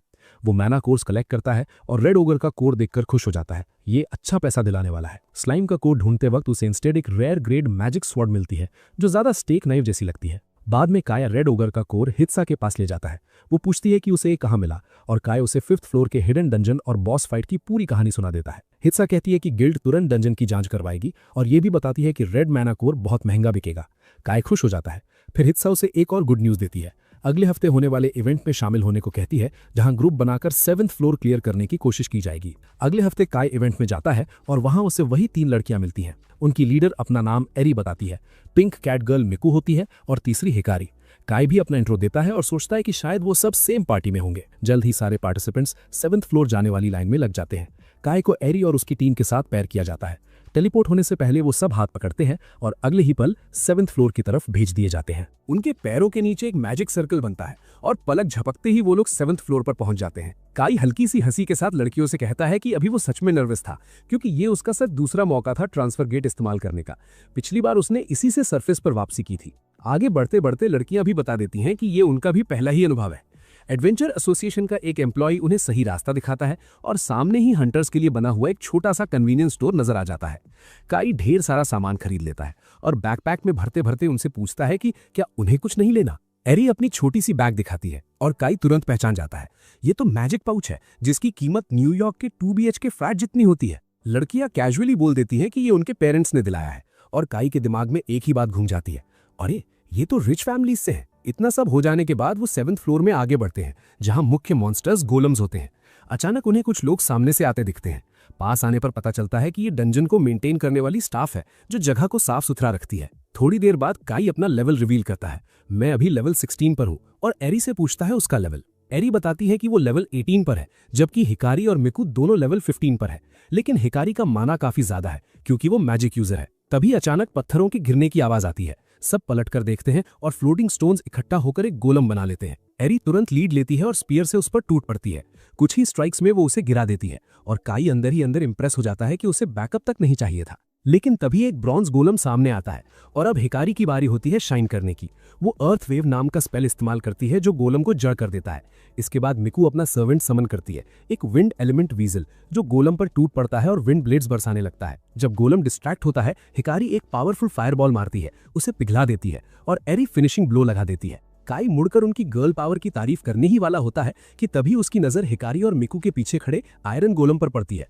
वो क्रॉसबो से निशाना लगाता है लेकिन कुछ असर नहीं होता। मिकू हिकारी को बचाने की कोशिश करती है मगर एरी बीच में कूदकर गोलम का हमला रोक लेती है। वो ऊंची छलांग लगाकर पूरी ताकत से वार करती है लेकिन डैमेज नहीं होता, यहाँ तक कि हिकारी का फायरबॉल भी बेकार चला जाता है। मिकू अपने सर्वेंट स्नैच को अटैक करने को कहती है मगर वो भी कुछ नहीं कर पाता और एक भटके हुए पत्थर से नॉकआउट हो जाता है। काई सोच ही रहा होता है कि अब सिल और ल्यूक को बुलाना पड़ेगा कि तभी उसकी जेब से वो मैजिक स्वॉर्ड गिर जाती है जो उसे बॉस फाइट में मिली थी। उसे याद आता है कि उसने ऑनलाइन सर्च किया था, ये स्वॉर्ड टारगेट को डैमेज देता है यूजर की इमेजिनेशन के हिसाब से। काई डिसाइड करता है कि पहले यही ट्राई करेगा। वो हिकारी से अर्थ वेव से गोलम को रोकने को कहता है और एरी से उसे डिस्ट्रैक्ट करने के लिए बोलता है। फिर वो चुपके से पीछे जाता है, मन ही मन सोचता है कि वो एक ही बार में उसे हरा रहा है और स्वॉर्ड घोंप देता है और सच में गोलम गिर जाता है। लड़कियां हैरान रह जाती हैं लेकिन काई बाद में लंच करते वक्त उन्हें स्वॉर्ड का नाम बताता है, बोल्ट स्वॉर्ड। लड़कियां बोलती हैं कि वो वैसे भी काफी कूल है। काई मिकू से पूछता है कि स्नैच ठीक है ना, और वो बता देती है कि हाँ बिल्कुल। काई कैजुअली कह देता है कि उसने ऐसा वीजल टाइप सर्वेंट पहले कभी नहीं देखा, तो मिकू हंसकर बोलती है कि उसने शायद कोई सर्वेंट देखा ही नहीं होगा क्योंकि सर्वेंट्स कैमराज में दिखाई नहीं देते। काई को ये सुनकर राहत मिलती है, कम से कम गिल्ड स्टाफ ने अभी तक सिल और ल्यूक को नहीं देखा। वो पूछता है कि क्या स्नैच के बारे में सिर्फ उसके दोस्तों को पता है, लेकिन मिकू बताती है कि उसके डैड ने उसे ऑक्शन में खरीदा था और गिल्ड में रजिस्टर कराया गया है, तो सबको पता है। इसके बाद एरी काई से पूछती है कि क्या वो कभी फिर से उनके साथ पार्टी करना चाहेगी क्योंकि सब उससे काफी इंप्रेस्ड है। वो बताती है कि उनका अगला गोल 11th फ्लोर तक पहुंचना है जहां दूसरा ट्रांसपोर्ट गेट है। काई थोड़ा हिचकता है और बोलता है कि वो तो बस एक नॉर्मल एक्सप्लोरर है, बैकग्राउंड कैरेक्टर बनने लायक। लड़कियां उसे रीअश्योर करती हैं कि नॉर्मल होना बिल्कुल फाइन है और वो उनके साथ होंगी तो उन्हें अच्छा लगेगा। एरी बोलती है कि उसके पास और कोई पार्टी भी नहीं है, लेकिन काई को सिल और ल्यूक याद आ जाती हैं। वो घबराते हुए कह देता है कि उसके साथ एक एंजल और एक डेमन है, जिस पर लड़कियां कंफ्यूज हो जाती हैं। काई मन ही मन सोचता है कि अगर वो 2 लोलीज के साथ दिखा तो इनका रिएक्शन क्या होगा, इसीलिए वो साफ साफ कुछ नहीं बताता और टाइम मांगता है। लड़कियां उसकी बात समझ लेती हैं और बोलती हैं कि आराम से सोच लो। अगली बार जब काई डंजन जाता है और सिल ल्यूक को समन करता है तो साफ दिखता है कि दोनों उससे नाराज है। वो एरी की पार्टी ज्वाइन करने की बात करता है लेकिन ल्यूक तुरंत ताना मारती है। इतने दिन इग्नोर करने के बाद यही पहली बात है। सिल भी बोल देती है कि तीनों काफी है, उन्हें किसी और की जरूरत नहीं, और ल्यूक भी अग्री कर जाती है। काई समझाने की कोशिश करता है लेकिन सिल डिस्कशन बंद कर देती है। और ल्यूक भी इस टॉपिक पर आगे बात करने से मना कर देती है। अगले दिन काई स्कूल जाते वक्त कात्सू से मिलता है। वो पूछती है कि वीकेंड पर वो डांस प्रैक्टिस में बिजी था या वर्कआउट कर रहा था। काई नर्वस सा बोल देता है कि दोनों। तभी कात्सू कहती है कि अगर नेक्स्ट सैटरडे फ्री हो तो वो उसके साथ बाहर चले। काई का दिल एक पल के लिए उछल जाता है, डेट? लेकिन वो तुरंत क्लैरिफाई करती है कि शॉपिंग के लिए। काई को वो भी मंजूर होता है और वो खुशी खुशी हाँ कह देता है। थोड़ी देर में कात्सू अपनी फ्रेंड के पास चली जाती है और उसी वक्त काई के दोस्त पीछे से आकर उसे रिजलर कहना शुरू कर देते हैं। वो पूछते हैं कि क्यूट लड़की से पूछे जाने पर कैसा लग रहा है, और काई समझाता रहता है कि बस शॉपिंग है। वो कह देता है कि कात्सू जैसी लड़की उसे क्यों डेट करेगी, और उसके दोस्त आह भरकर उसके कंधे पर हाथ रख देते हैं। फिर वो 7th फ्लोर इवेंट के बारे में पूछते हैं और जानना चाहते हैं कि क्या उसने किसी बल्कि बूढ़ों के साथ पार्टी की थी। काई कैजुअली बोल देता है कि उसने 3 क्यूट लड़कियों के साथ काम किया जो लगभग उन्हीं जैसी थीं। अब उसके दोस्त जलने लगते हैं और सोचते हैं कि उन्हें भी फिर से डंजन ट्राई करना चाहिए। अगले सैटरडे शॉपिंग डे आ जाता है और काई कात्सू के घर के बाहर खड़ा उसका इंतजार कर रहा होता है। सुपरमार्केट में चलते हुए उन्हें एक टीवी प्रोग्राम दिखता है जहां 2 हंटर्स मॉन्स्टर कोर्स के बारे में बात कर रहे होते हैं और काई की नजर तुरंत वहीं अटक जाती है। कात्सू उसे आवाज देती है और हंसकर कहती है कि आज के लिए अपने हंटर ऑब्सेशन को भूल जाए। वो दोनों साथ चलते हैं और कात्सू काफी खुश लग रही होती है। वो कहती है कि बहुत समय बाद ऐसे बाहर निकले हैं, और काई को याद आता है कि बचपन में वो कितनी बार साथ घूमते थे जब कात्सू के डैड उन्हें पिकनिक और मूवीज पर ले जाया करते थे। वो सजेस्ट करती है कि कभी मूवी देखने भी चले और काई तुरंत अग्री कर लेता है। इसके बाद वो कुछ ड्रेसेस ट्राई करती है और जो भी पहनती है काई बस यही बोलता है कि वो क्यूट लग रही है। फिर वो गार्डन में जाते हैं जहां काई की नजर बार बार कात्सू पर टिक जाती है। अचानक वो बोट्स देख लेती है और बोलती है कि उसे राइड करनी है। वो बोट पर बैठते हैं और काई पतवार चलाते हुए सोचता है कि बाहर वाले शायद समझ रहे होंगे कि ये लोग डेट पर है, लेकिन वो खुद को ही रिजेक्ट कर देता है। नहीं यार, कात्सू के सामने मेरी क्या औकात। कात्सू उसकी हरकतें नोटिस करती है और कहती है कि वो हाल ही में बदला बदला लग रहा है। बोलती है कि वो ज्यादा टफ दिखने लगा है, शायद डांस और जिम की वजह से। काई बस हाँ में सिर हिलाता रहता है। फिर वो कॉफी पीने जाते हैं और एक दूसरे की ड्रिंक ट्राई करने का फैसला करते हैं। काई बिना सोचे कात्सू की कॉफी पी लेता है, लेकिन वो हल्की सी फ्लस्टर्ड हो जाती है क्योंकि उसे ये इनडायरेक्ट किस जैसा लगने लगता है। घर लौटने वाले ही होते हैं कि कात्सू एक आदमी को अपनी बेटी के साथ देख लेती है और उसे अपने डैड याद आ जाते हैं। वो काई से पूछती है कि क्या वो एक जगह और रुक सकते हैं। वो गिल्ड बिल्डिंग पहुंचते हैं जो डंजन की ऊपर बनी होती है। काई पूछता है कि क्या वो सच में अंदर जाना चाहती है, और कात्सू कहती है कि उसके डैड कभी इसी के नीचे कहीं होते थे। वो उदास होकर बताती है कि उसके पिता ने प्रॉमिस किया था कि वो डिनर से पहले लौट आएंगे, लेकिन वो कभी वापस नहीं आए। अब वो सोचती है कि लोग डंजन में जाते ही क्यों हैं। फिर वो बात घुमा देती है और कहती है कि आज उसे बहुत मजा आया। वो आगे बढ़ जाती है और काई पीछे खड़ा रह जाता है, ये जानते हुए कि वो उसके लिए वरिड है। लेकिन अंदर ही अंदर वो डिसाइड करता है कि वो एक दिन कात्सू के डैड जैसा हीरो बनेगा और उसे साबित करके दिखाएगा। अगली बार डंजन में जाकर काई अपने स्किल्स कंबाइन करके एक्सपेरिमेंट करता है। वो अपनी मैजिक स्वॉर्ड बॉल्ट जाट पर वाटर बॉल कोट करता है। ल्यूक को डाउट होता है कि ये काम करेगा भी या नहीं, लेकिन सरप्राइजिंग तरीके से ये सफल हो जाता है और काई एक ही हिट में गोलम गिरा देता है। वो खुश हो जाता है। सिल ताली बजाती है और ल्यूक से कहती है कि उनका मास्टर तेजी से स्ट्रांग बन रहा है। ल्यूक तुरंत बोल देती है, जरूर किसी लड़की की वजह से। काई चौंक जाता है और पूछता है कि उसे ऐसा क्यों लगता है। ल्यूक बोलती है कि बस इंट्यूशन है, उसे गिल्ड में नर्वस देखकर। सिल उससे पूछ बैठती है कि क्या दूसरे दिन पार्टी ज्वाइन करने का आइडिया भी किसी लड़की की वजह से था। काई कुछ नहीं बोल पाता और आखिरकार कन्फेस कर देता है कि एक गर्ल्स की पार्टी ने उसे इनवाइट किया था। सिल ये सुनकर थोड़ा इनसिक्योर हो जाती है, लेकिन ल्यूक बोल देती है कि वो माना कोर्स बर्बाद नहीं करना चाहती। वो उसे मारने ही वाली होती है कि काई जल्दी से बोल देता है कि वो उन्हें खाना देना बंद नहीं करेगा, और ल्यूक तुरंत फॉरगिव कर देती है। काई कहता है कि वो पार्टी ज्वाइन नहीं कर रहा, लेकिन सिल अचानक उसे ज्वाइन करने के लिए बोल देती है। वो कहती है कि अगर उसके मास्टर ने डिसाइड किया है तो वो उसे सपोर्ट करेगी, और ल्यूक भी अग्री कर जाती है। बस माना कोर्स मिलते रहने चाहिए। सिल पूछती है कि आखिर वो किसी और के साथ पार्टी क्यों करना चाहता है। काई बताता है कि वो इंसानों के साथ फाइट करके और स्ट्रांग बनना चाहता है, वरना वो कभी सिल और ल्यूक के लेवल तक नहीं पहुंच पाएगा। लड़कियां उसके रीजन से सेटिस्फाई हो जाती है। काई प्रॉमिस करता है कि वो सिर्फ वीकेंड्स पर एरी की टीम के साथ जाएगा, बाकी दिनों में उनके साथ रहेगा। रात में काई सोचता है कि एंजल और डीमन से परमिशन लेना लड़की को कॉल करने से आसान था। उसी वक्त उसका फोन बजता है। वो पैनिक में उठा लेता है। कात्सू बोलती है कि बस यूं ही उससे बात करनी थी। काई खुश हो जाता है, लेकिन पहले पूछता है कि नर्वसनेस कम करने का कोई तरीका है क्या।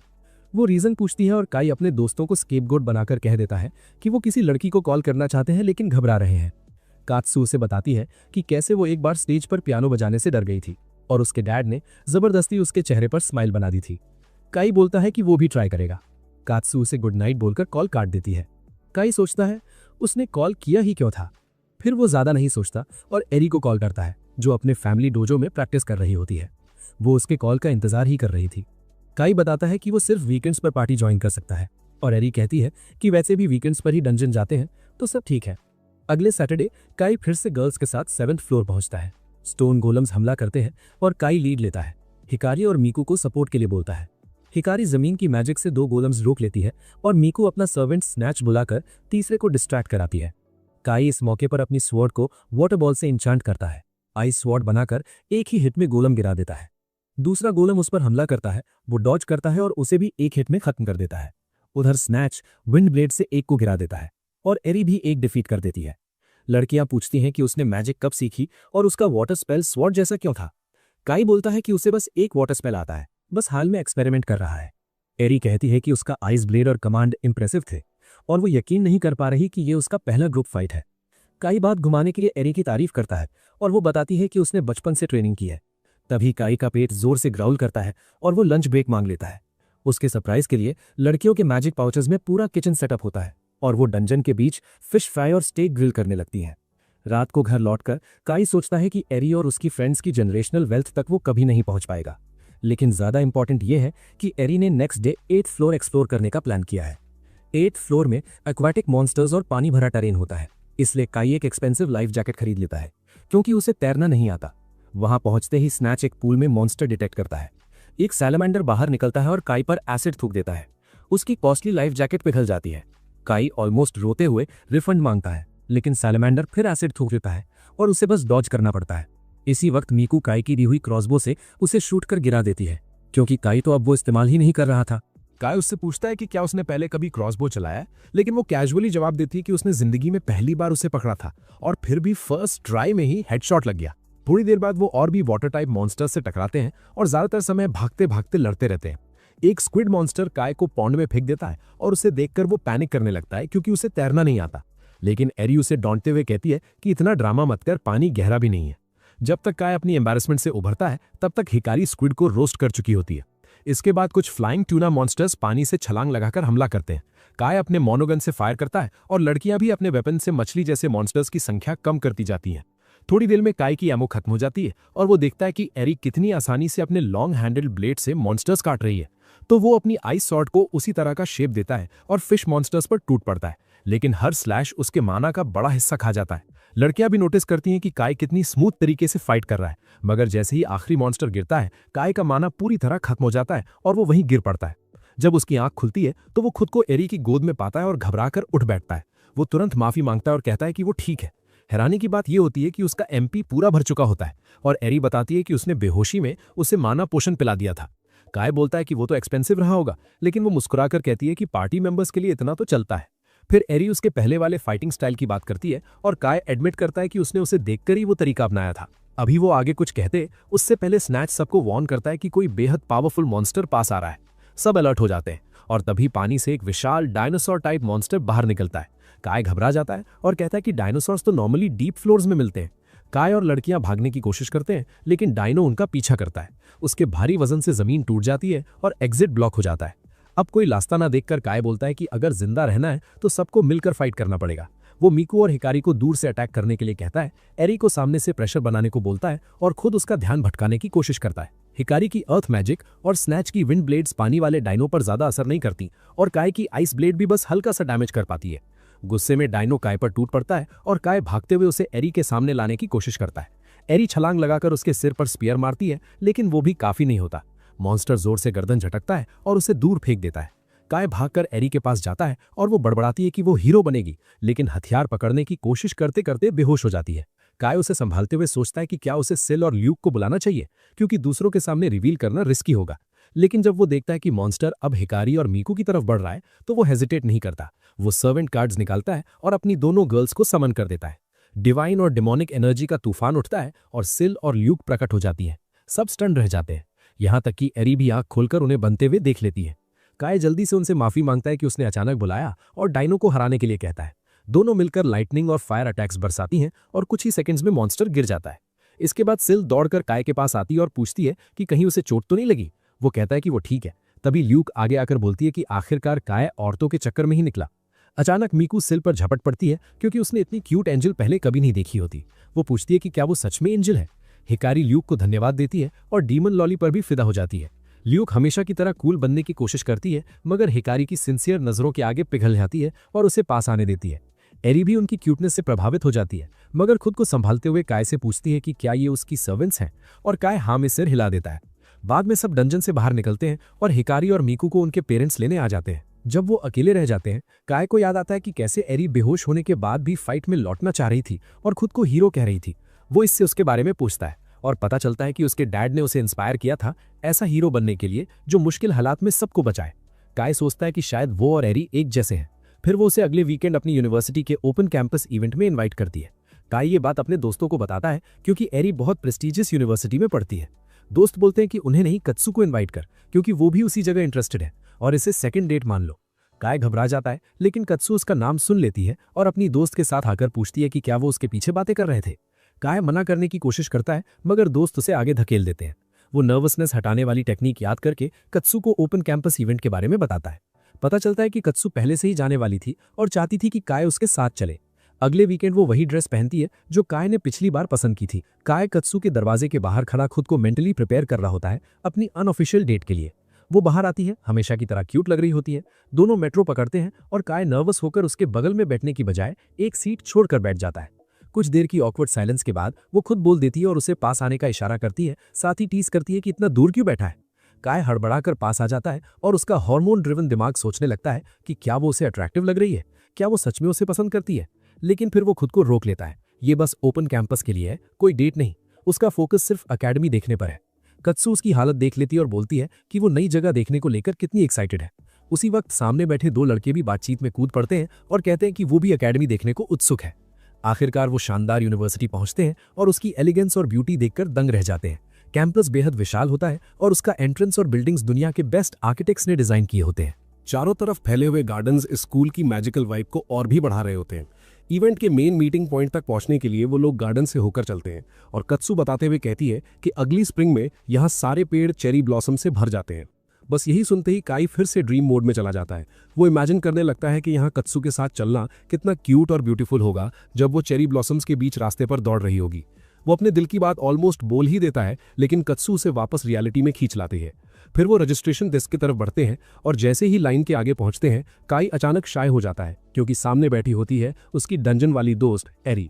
एरी दोनों को ग्रीट करती है और कत्सू हैरान हो जाती है जब उसे पता चलता है कि काई उसे पहले से जानता है।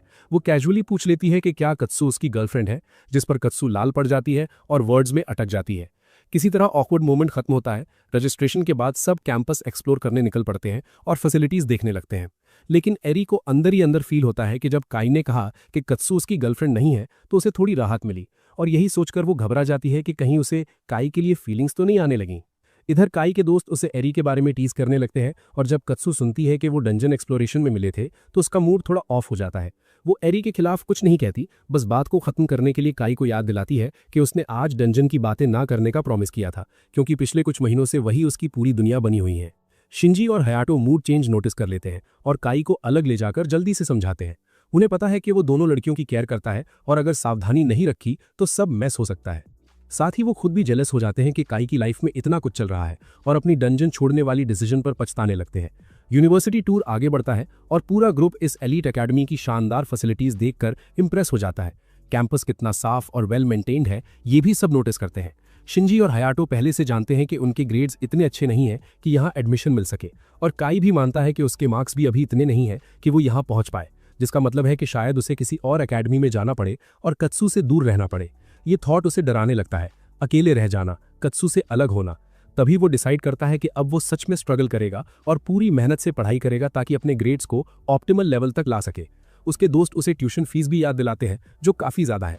वो डंजन से होने वाली अर्निंग बताने ही वाला होता है, लेकिन कत्सू से किया हुआ प्रॉमिस याद आ जाता है और खुद को रोक लेता है। वो बात बदलकर कह देता है कि वो पार्ट टाइम काम करके मैनेज कर लेगा। हल्की हवा और सराउंडिंग्स मिलकर ऐसा काम माहौल बना देते हैं कि काई कुछ सेकंड्स के लिए आंखें बंद करके एंजॉय करने लगता है, लेकिन जैसे ही वो खोलता है सामने मिकू और हिकारी को देखकर फिर से शॉक हो जाता है। डंजन लाइफ की और यादें। वो अपने दोस्तों से उनका इंट्रोडक्शन करवाता है और कत्सू फिर नोटिस करती है कि वो इन दोनों लड़कियों के काफी क्लोज लग रहा है। वो पूछती है कि वो उन्हें कैसे जानता है। काई बोलने से पहले ही रुक जाता है क्योंकि प्रॉमिस नहीं तोड़ना चाहता, लेकिन उससे पहले ही मिकू और हिकारी खुद बता देती हैं और कत्सू हल्की सी कोल्ड स्माइल देती है। उसे अच्छा नहीं लगता कि काई ने डंजन से इतनी सारी नई दोस्त बना ली हैं। थोड़ी देर बाद एरी वापस मिलती है और सबको स्कूल कैफेटेरिया में लंच ट्रीट देने का ऑफर करती है। खाना अमेजिंग होता है और यूनिवर्सिटी होने के बावजूद प्राइस भी रीजनेबल। एरी को थैंक्स बोलकर सब खाने पर टूट पड़ते हैं और प्लेट्स मिनटों में साफ हो जाती हैं। मील के बाद कत्सू ड्रिंक लेने उठती है और काई भी उसके साथ चल देता है। पीछे उसके दोस्त लड़कियों को काई के इंप्रेशंस दिखाकर एंटरटेन करने लगते हैं, फिर अपने पुराने डंजन एक्सपीरियंसेस बताते हैं जब तक कि वो दोनों ड्रिंक्स लेकर वापस नहीं आ जाते। कत्सू ने सारी बातें सुन ली होती है और वो सोचने लगती है कि आखिर सब लोग इन डंजन्स को लेकर इतने ऑब्सेस्ड क्यों हैं। जब वो पूल एरिया और बाकी जगह देखते हैं, काई और कत्सू के बीच एक सॉफ्ट मोमेंट आता है। उसे याद आता है कि बचपन में वो कितनी बार उसके लिए खड़ी रही थी। एरी सबको नीचे स्टेयर्स से ले जाकर सॉकर फील्ड्स दिखाने लगती है। सीढ़ियां उतरते वक्त हिकारी का पैर फिसल जाता है और वो गिरने लगती है, लेकिन बिना एक सेकंड सोचे काई झपट कर उसे पकड़ लेता है। सब उसकी इनसेन रिफ्लेक्सेस देखकर दंग रह जाते हैं और तारीफ करते हैं, लेकिन कत्सू को अच्छा नहीं लगता कि वो किसी और लड़की को ऐसे थामे हुए हैं। मिकू हंसते हुए ऊपर आती है और टीजिंग टोन में बोलती है कि अब हिकारी को नीचे रख दो, और लगता है कि उसमें भी थोड़ी जेलसी छुपी हुई है। इसी बीच किस्मत से एक फुटबॉल उड़ता हुआ आता है और सीधे मिकू के सिर की तरफ बढ़ता है। काई फिर से एक्शन में कूदता है और क्रेजी मूव में बिना रुके उसे वापस मैदान में किक कर देता है। मिकू स्टन रह जाती है और इस बार एरी थोड़ी फ्लस्टर्ड लगने लगती है क्योंकि सारा अटेंशन बाकी लड़कियों को मिल रहा होता है। टेक्निकली टूर खत्म हो चुका होता है, लेकिन एरी उन्हें ट्रेनिंग रूम में ले जाती है। वो अपनी वुडन स्वॉर्ड निकालती है और खुद से सोचती है कि पता नहीं वो सबको यहाँ क्यों ले आई। ये टूर का हिस्सा तो नहीं था। फिर भी वो आगे बढ़ती है और अपने एडवांस स्वॉर्ड स्किल्स दिखाती है, स्मूथ, एलिगेंट और लाइटनिंग फास्ट मूवमेंट्स के साथ। खत्म होने पर वो देखती है कि काई सबसे जोर से चीयर कर रहा है और ब्लश कर जाती है। अब उसे समझ आता है कि शायद वही अटेंशन था जिसने उसे यहां तक ले आया। नंबर्स एक्सचेंज करके सब एरी, मिकू और हिकारी को बाय कहते हैं। मेट्रो में वापस जाते वक्त पूरा ग्रुप दिन भर की बातें डिस्कस करता है। कात्सू यूनिवर्सिटी की तारीफ करती है और वहां एडमिशन लेने की प्लान बताती है, जबकि शिंजी और हयातो ज्यादा इंटरेस्टेड होते हैं ये डिस्कस करने में कि आज मिली लड़कियों में से कौन उनकी टाइप थी। कात्सू इरिटेट हो जाती है और काय जानबूझकर कॉन्वर्सेशन से दूर रहता है ताकि उसे और न चढ़ाएं। स्ट्रीट लाइट के नीचे घर लौटते वक्त वो खुद टॉपिक फिर से उठाती है और काय से पूछती है कि उन लड़कियों में से उसे सबसे ज्यादा कौन पसंद आई। काय टालने की कोशिश करता है, बात बदल देता है, लेकिन वो जिद पकड़ लेती है। वो ऑलमोस्ट बोल देता है कि उसे वही पसंद है, मगर उसे किसी और दिन के लिए बचा लेता है। उसका जवाब ना देना कात्सू को और अनॉय कर देता है और वो कमेंट कर देती है कि वो सब लड़कियों के साथ काफी क्लोज लग रहा था, खासकर जब सब एक दूसरे को फर्स्ट नेम से बुला रहे थे। घर पहुंचकर जब वो फाइनली बाथ में रिलैक्स करता है, तभी उसे एहसास होता है कि शायद कात्सू जेलस हो गई थी। ये सोचते ही उसके दिमाग में सिल और ल्यूक भी आ जाती हैं, उसकी गॉडेस और डीमन सर्वेंट्स, जिनकी जेलसी उसे बहुत जल्द हैंडल करनी पड़ने वाली है। अगले दिन काय फिर से डंजन लौटता है और काफी टाइम बाद पहली बार स्लाइम से सामना करता है। वो अपने ट्रस्टी पेस्टिसाइड स्प्रे से कुछ स्लाइम्स गिरा देता है और उनके कोर्स इकट्ठा करने लगता है ताकि सिल और ल्यूक को मना सके, क्योंकि कल उन्हें इग्नोर करने की वजह से दोनों उससे काफी नाराज थीं। काय उन्हें समझाने की कोशिश करता है कि कल उसे स्कूल टूर पर जाना पड़ा था, लेकिन ल्यूक तो ये तक नहीं जानती कि स्कूल होता क्या है। सिल उसकी सिचुएशन समझ जाती है, मगर फिर भी अपसेट रहती है कि उसी की वजह से उसने उन दोनों पर बिल्कुल ध्यान नहीं दिया। काय जैसे ही आज एक्स्ट्रा मैना कोर्स देने का प्रॉमिस करता है, तभी उसकी नजर अचानक एक कोने के पीछे चमकती हुई चीज पर जाती है। वो पास जाकर देखता है और पता चलता है कि एक बार फिर रेयर शाइनी स्लाइम है। वो तुरंत सिल और ल्यूक से कहता है कि इसे गिरा दो, लेकिन दोनों आपस में गुस्से में बार्गेन करने लगती हैं कि इस बार काय उन्हें कितने मैना कोर्स देने वाला है। और वो उनसे प्रॉमिस करता है कि अगर वो जल्दी एक्शन ले तो वो एक एक करके नहीं बल्कि सीधे 10 मैना कोर्स देगा, ताकि स्लाइम भागने से पहले खत्म हो जाए। 10 कोर्स सुनते ही ल्यूक पलटती है और बिना एक सेकंड वेस्ट किए उस स्लाइम पर फायर ब्लास्ट दाग देती है, सीधे इंस्टेंट किल। उसके बाद काय दोनों लड़कियों को उनके मैजिक कोर्स देता है और आखिरकार वो उसे माफ कर देती है। अब काय उस रेयर स्लाइम के ड्रॉप को चेक करता है और उसे एक पेयर ऑफ ग्लव्स मिलता है, जिनका नाम है फोर्स ग्लव्स, जो मैना कंज्यूम करके इनविजिबल फोर्स छोड़ते हैं। काय ट्राई करता है समझने की कि ये एक्चुअली करते क्या है, मगर हवा में छोड़ने पर कुछ दिखता ही नहीं। फिर उसे एक आइडिया आता है। वो फोर्स को पानी की तरफ शूट करता है और तभी रिपल बनती है। ये अटैक के लिए अभी खास स्ट्रांग नहीं है, मगर काय उसे अपने मैजिक ब्लेड के साथ कंबाइन करके पानी को 2 हिस्सों में काट देता है। उसी समय एरी और बाकी लोग भी वहां पहुंच जाते हैं और तुरंत कल के स्कूल टूर की बातें शुरू हो जाती है। काय एरी से कहता है कि वो उसी कॉलेज में जाना चाहता है, बस उसे एक्स्ट्रा मेहनत करनी होगी। एरी तुरंत ऑफर करती है कि वो उसे पर्सनली ट्यूटर कर सकती है। काय पूछता है कि क्या वो कात्सू को भी इन्वाइट कर सकता है। कात्सू का नाम सुनते ही तीनों लड़कियां थोड़ा चौंक जाती हैं और मीको और हिकारी भी बोल देती है कि वो भी लेसन्स ज्वाइन करेंगी। सिल और ल्यूक को ये देखकर जेलसी होने लगती है कि उनके मास्टर के और करीब आ रही हैं, और काई ये नोटिस करते ही उन्हें और मैना कोर्स देने का ऑफर कर देता है मूड ठीक करने के लिए। इसके बाद सब मिलकर डंजन के 9th फ्लोर में उतरते हैं। सिल तुरंत वार्न करती है कि अंदर बहुत पावरफुल मॉन्स्टर मौजूद है। एरी और बाकी लोग आगे बढ़ने की बात करते हैं और काई चेक करके समझ जाता है कि रूट कोई भी हो, मॉन्स्टर अवॉइड नहीं किया जा सकता। ल्यूक कामली बोलती है कि अगर हालात बिगड़े तो वो खुद सब संभाल लेगी, और एरी कहती है कि वर्स्ट केस में रिट्रीट किया जा सकता है। थोड़ी ही देर में उनके सामने एक भयानक क्रीचर आता है, 2 सिर और टेल की जगह एक जायंट स्नेक। ल्यूक तक शॉक्ड हो जाती है जब वो पहचानती है कि ये ऑर्थ्रोस है। काय और भी घबरा जाता है क्योंकि ये मॉन्स्टर तो डीपर फ्लोस का होता है। ल्यूक श्योर नहीं होती कि वो इसे हरा पाएगी, इसलिए काय रिट्रीट का सुझाव देता है और एरी भी अग्री कर लेती है। लेकिन बहुत देर हो चुकी होती है, मॉन्स्टर उन्हें देख चुका होता है और सीधा चार्ज करता है। काय सिल से बैरियर लगाने को कहता है। एरी और मीकू मैजिक गन्स निकालती हैं और हिकारी अर्थ मैजिक से उसे इमोबिलाइज करने की कोशिश करती है। काय के इशारे पर ल्यूक फायर अटैक करती है, मगर बेअसर। ऑर्थ्रोस फिर फायर ब्रेथ छोड़ता है। सिल की बैरियर उन्हें बचा लेती है, मगर हीट अनबेरेबल हो जाती है। ल्यूक वीकनिंग स्पेल डालती है। मीकू अपने पेट से हमला करवाती है, फिर भी डैमेज कम पड़ता है। काय मॉन्स्टर का ध्यान भटकाने का फैसला करता है ताकि ल्यूक उसके वीक स्पॉट पर हिट कर सके। वो उसे ल्योर करता है और ल्यूक उसके सॉफ्ट बेली पर फायर ब्लास्ट मार देती है। फिर काय सिल और ल्यूक को दोनों को टुगेदर अटैक करने को कहता है। सिल लाइटनिंग स्पीयर लेकर चार्ज करती है। ल्यूक लगातार फायर बरसाती रहती है। बाकी लड़कियां मैजिक गन से शूट करती है। मॉन्स्टर दोबारा फायर ब्रेथ लेने वाला होता है, लेकिन काय इनविजिबल स्लैश भेजकर उसे रोक देता है और वाटर बॉल से दूसरे सिर का रास्ता ब्लॉक कर देता है। सब मिलकर उस पर टूट पड़ते हैं, कंटिन्यूस डैमेज, और आखिर में काय फिनिशिंग ब्लो देता है। मॉन्स्टर डिसॉल्व हो जाता है। सब विक्ट्री पर खुश हो जाते हैं, मगर मीकू और हिकारी पूरी तरह एग्जॉस्टेड हो चुकी होती हैं, इसलिए ब्रेक लेने बैठ जाती हैं। काय सिल और ल्यूक को रिवॉर्ड में मैना कोर्स देता है, लेकिन ल्यूक अभी भी अनईजी रहती है कि ऐसा मॉन्स्टर यहाँ कैसे था। तभी सिल को एक और टेरिफाइंग प्रेजेंस फील होती है। अंधेरी सुरंग से फुटस्टेप्स गूंजने लगते हैं और एक आवाज आती है, एक मामूली डॉग वो काम नहीं कर पाया जो मुझे चाहिए था।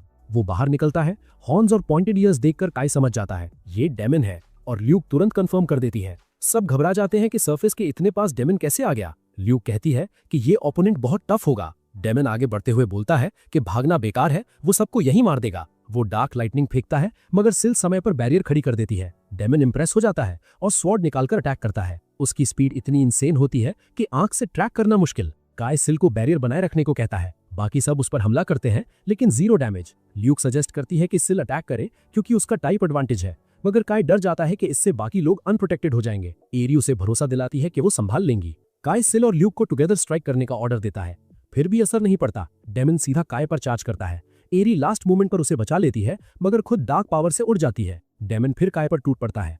काय अपनी ब्लेड की स्पेशल एबिलिटी से डेमन की तलवार तोड़ देता है, जिससे वो और भड़क जाता है और मुक्कों से हमला करने लगता है। आइस शील्ड के बावजूद काय पीछे उछल जाता है। लड़कियां उसे कवर देती हैं, जिससे वो पोशन पीकर स्टैमिना रिकवर कर सके। मीकू हाल पूछने आती है। काय कहता है कि वो ठीक है और उसके पास प्लान भी है। वो मीकू से डिस्ट्रैक्शन क्रिएट करने को कहता है। मौका मिलते ही पीछे से डेमन पर वार करता है, फ्लैश तक चीर देता है। डेमन घुटनों पर गिर जाता है, मगर खुद को हील करके फिर काय को उड़ा देता है। मीकू और हिकारी उसे उठाने जाती हैं, लेकिन डेमन उन पर टूट पड़ता है। एरी बचाने दौड़ती है, मगर देर हो जाती है। एक ही स्ट्राइक में सबको गिरा देता है। वो मीकू के सर्वेंट को दूर फेंक देता है, फिर सिल का स्पीयर पकड़कर उसे भी उछाल देता है। अब काय सच में घबरा जाता है। ल्यूक उससे कहती है कि वो सबको लेकर भाग जाए, वो अकेले डेमन को रोकने की कोशिश करेगी। वो ब्रूट स्ट्रेंथ से लड़ती है, मगर पीछे धकेल दी जाती है, और काय डेस्परेटली सोचता रहता है कि कैसे इस एनिमी को हराकर सबको बचाया जाए। डीमन लूक काय की तरफ धकेल देता है, और तभी काय को एक ऐसी स्किल दिखती है जिसे लूक अब तक छुपाए हुए थी। इस स्किल को एक्टिवेट करने के लिए समनर की एचपी सैक्रिफाइस करनी पड़ती है ताकि उसके सारे स्टैट्स बूस्ट हो जाए। काय बिना हेजिटेट किए लूक से कहता है कि वो इसे यूज करे। लूक वार्न करती है कि इस स्किल को चलाने के लिए उसे लगातार उसकी एचपी अब्सॉर्ब करनी पड़ेगी और वो मर भी सकता है। काय शांत आवाज में कहता है कि उसे उस पर भरोसा है, और बस यही सुनते ही लूक अपनी हिडन स्किल एक्टिवेट कर देती है। काय की एचपी तेजी से गिरने लगती है, जबकि लूक की शक्ति एक्सप्लोड हो जाती है। उसका शरीर बदलने लगता है और वो अडल्ट फॉर्म में ट्रांसफॉर्म हो जाती है। वो काय से कहती है कि अभी वो अपने पीक पर नहीं है, मगर डीमन को जल्दी खत्म करने के लिए ये काफी है। डीमन हैरान होकर पूछता है कि वो आखिर है कौन। लूक गुस्से में उसे चुप रहने को कहती है, क्योंकि वो उसकी एरोगेंस से ऑलरेडी तंग आ चुकी है। डीमन उस पर डार्क अटैक करता है, मगर कोई असर नहीं होता। अब उसके चेहरे पर साफ पैनिक दिखने लगती है। वो फिर पूछता है कि आखिर वो है कौन। लूक कामली बताती है कि वो एक डीमन विस्कॉन्ट है। ये सुनते ही डीमन लिटरली कांप जाता है, क्योंकि उसका रैंक उससे कहीं ऊपर होता है। लूक फिर एक ऐसी डेविस्टेटिंग अटैक करती है जो देवताओं तक को खत्म कर सकती है, और डीमन वहीं वेपराइज हो जाता है। काय उसकी ताकत देखकर स्टन रह जाता है, मगर उसकी अपनी हालत खराब हो चुकी होती है। इसीलिए वो लूक से कहता है कि वो स्किल कैंसिल करके वापस नॉर्मल हो जाए। लोग मना कर देती है जब तक वो उसकी अडल्ट फॉर्म की तारीफ ना कर दे। काई वीक हालत में ही उसकी प्रेज करता है और उसी बीच बेहोश हो जाता है। वो स्किल तभी कैंसिल करती है जब काय प्रॉमिस करता है कि आगे से वो उसके साथ ज्यादा नाइसली बिहेव करेगा। काई राहत की सांस लेता है कि वो अभी भी जिंदा है। सब फाइनली रिलैक्स करते हैं और काई नोटिस करता है कि उसका लेवल अप हो गया है, उसकी एचपी बढ़ गई है और उसे एक नया स्किल भी मिला है जो पेन टॉलरेंस बढ़ाता है। बाकी लड़कियां भी डीमन फाइट के बाद लेवल अप कर चुकी होती हैं और सब खुश होते हैं कि कोई सीरियसली इंजर्ड नहीं हुआ। काई लूट चेक करने जाता है। उसे मॉन्स्टर का एक मैसिव मोनोकोर मिलता है और साथ में एक सर्वेंट कार्ड भी। वो एरी और बाकी लोगों से पूछता है कि सर्वेंट कार्ड का क्या करें। सब डिसाइड करते हैं कि काई ही रखे क्योंकि डीमन उसी और लूक ने हराया था। काई सोचता है कि उसके पास ऑलरेडी एक डीमन है, दूसरा रखना पॉइंटलेस होगा, लेकिन लूक नाराज हो जाती है कि वो उसे किसी लो रैंक पेजेंट डीमन से कंपेयर कर रहा है। वो कहती है कि कार्ड तुरंत बेच दे, मगर काय को लगता है कि ये वेस्ट होगा, इसलिए वो डीमन समन करने का फैसला करता है। एक वायलेंट डार्क स्टॉर्म के बाद नया डीमन प्रकट होता है, एक लड़के के रूप में, और खुद को नाइट बेल बताते हुए अपने नए मास्टर के लिए लॉयल्टी स्वेयर करता है। काय डिसअपॉइंटेड होकर बोल देता है कि काश उसने कार्ड बेच दिया होता, जिससे बेचारे बेल का दिल टूट जाता है। फिर भी काय उसे अपना सर्वेंट रख लेता है। अगले दिन वो मॉन्स्टर कोर बेचने गिल्ड जाता है। हिट्सा शॉक्ड हो जाती है कि उन्होंने 9th फ्लोर पर ऑर्थरस से फाइट की थी और तुरंत इन्वेस्टिगेशन टीम भेजने का फैसला करती है। मॉन्स्टर कोर 24 मिलियन येन में बिकता है।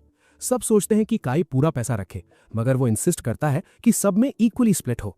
हिट्सा मान जाती है और काई को बताती है कि स्प्लिट के बाद भी उसके पास इतना पैसा है कि उसे टैक्स देना पड़ेगा। ये सुनकर काई कंप्लीटली बैफल्ड रह जाता है। थोड़ी देर बाद काई डंजन जाकर बेल से अपनी एबिलिटीज दिखाने को कहता है। बेल नर्वस होकर वेपन मांगता है क्योंकि वो नाइट है और सोर्ड से फाइट करता है।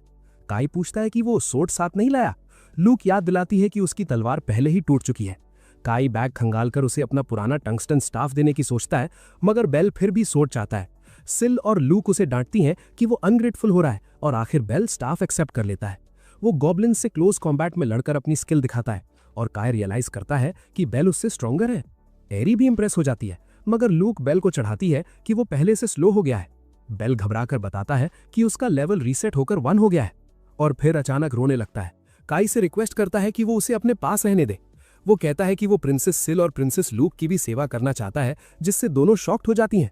वो एडमिट करता है कि अभी वो वीक है, मगर प्रॉमिस करता है कि प्रोटेक्ट करेगा और स्ट्रॉन्गर बनेगा। काय उसे रियश्योर करता है कि अभी भी वो काफी हेल्पफुल है और सब उस पर भरोसा करेंगे। फिर काय बेल की स्किल डार्क क्योर टेस्ट करना चाहता है। इसके लिए वो गॉब्लिन से लड़कर खुद को थका देता है। बेल डार्क क्योर कास्ट करता है, मगर एचपी बस थोड़ा सा रिकवर होती है। बेल एक्सप्लेन करता है कि ये स्किल इंजरीज के लिए होती है और नॉर्मली बस इतना हील करती है कि टारगेट मरने से बच जाए।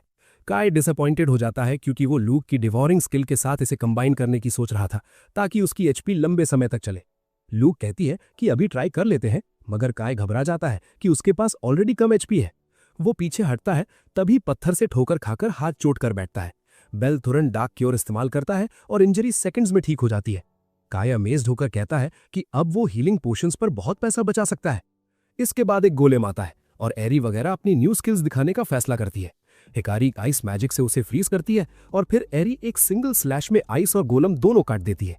काय तारीफ करता है और एरी बताती है कि स्किल पावरफुल है, मगर माना बहुत कंज्यूम करती है। फिर स्टोन गोलम्स आते हैं। अब मिक्यू की बारी होती है। वो इल्यूजन से फूलों की पंखुड़ियां उड़ाकर डिस्ट्रैक्ट करती है और स्नैच को कमांड देती है। स्नैच हेजहॉग में बदलकर नीडल्स की बारिश कर देता है और सब खत्म। इसके बाद सेल कुछ और मॉन्स्टर्स सेंस करती है। काय उससे न्यू स्किल यूज करने को कहता है। वो अचानक गाना शुरू करती है और उसके साथ एक जाइंट एंजेलिक वर्जन प्रकट हो जाता है जो सबको कवर करता है और फिर गायब हो जाता है। काय को महसूस होता है कि उसकी पावर बढ़ गई है और मॉन्स्टर्स की मूवमेंट स्लो लगने लगती हैं। वो आसानी से एक मॉन्स्टर गिरा देता है। बेल भी दूसरा खत्म कर देता है।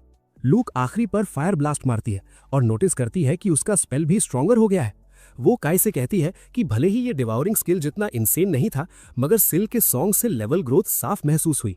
काय खुश हो जाता है कि ये बफ बाकी सर्वेंट्स पर भी काम करता है और बेल से फीडबैक पूछता है। बेल कहता है कि उसे कुछ खास डिफरेंस नहीं लगा और मिक्यू सोचती है कि शायद इस स्किल का इफेक्ट आपसी ट्रस्ट पर डिपेंड करता है। बेल ये सुनकर थोड़ा अपसेट हो जाता है, मगर एरी और बाकी लोग उसे कंसोल करते हैं, बोलते हैं कि ट्रस्ट बनाने में टाइम लगता है और वो आराम से आगे बढ़ सकता है। बेल भावुक होकर प्रॉमिस करता है कि वो अपनी पूरी कोशिश करेगा और ये भी कहता है कि अगर उसे एक प्रॉपर सॉर्ड मिल जाए तो वो और भी अच्छा परफॉर्म कर पाएगा। काई ये बात सीरियसली लेने लगता है और बिना देर किए डंजन के अंदर वाले शॉप की तरफ भागता है और एक नई तलवार खरीद लाता है। वो स्वॉर्ड बेल को देता है और बेल इतना इमोशनल हो जाता है कि उसकी आंखों से आंसू निकल आते हैं। काई घबरा कर पूछता है कि क्या उसे स्वॉर्ड पसंद नहीं आई। बेल जल्दी से बोलता है कि नहीं नहीं, उसे बहुत पसंद है, बस इसलिए रो पड़ा क्योंकि ये उसके मास्टर की दी हुई पहली तलवार है। वो स्वॉर्ड हाथ में लेकर डिसाइड करता है कि सबको दिखाएगा कि असली हथियार के साथ वो क्या कर सकता है। वो अकेले 3 मॉन्स्टर्स के सामने जाता है और चार्जिंग करते हुए सबको ईजिली गिरा देता है। सब स्टन रह जाते हैं। जब बेल माना कोर्स काई को देता है, काई बोलता है कि उसकी स्वॉर्ड स्किल्स ने तो उसे जेन्युइनली इंप्रेस कर दिया। काई उससे खुद भी तलवार चलाना सीखना चाहता है और डीमन नाइट तुरंत ट्रेनिंग शुरू करने को तैयार हो जाता है। ये सुनते ही काई के हाथ पांव ठंडे पड़ जाते हैं और वो बोल देता है कि आज उसे जल्दी घर जाना है। सिल और ल्यूक उससे चिपक जाती हैं और रीजन पूछती हैं। तभी एरी एक्सप्लेन करती है कि कल सुबह उसके घर पर स्टडी सेशन है। अब सिल और ल्यूक दोनों जेलस हो जाती हैं। काई उनसे सॉरी बोलता है, फिर बेल से कहता है कि स्वॉर्ड ट्रेनिंग संडे से शुरू करेंगे। अगली सुबह काई, कत्सू, शिंजी और हियाइदो एरी के घर पढ़ने जाते हैं और उसकी विशाल हवेली के सामने लगे ट्रेडिशनल गेट को देखकर सब स्पीचलेस हो जाते हैं। उसी वक्त मिकी और हिकारी लिमो में आते हैं और गेट खुलवाते हैं। गेट खुलते ही अंदर एक पूरा जंगल दिखाई देता है और काई सोचता है घर है कहाँ। अचानक लड़कियां एक मिनी वैन में बैठ जाती हैं जो उन्हें अंदर ले जाती है और लड़कों को पैदल चलने को कहा जाता है। लड़कियां जल्दी पहुंच जाती हैं और कत्सू नेचुरल सीनरी की तारीफ करती है।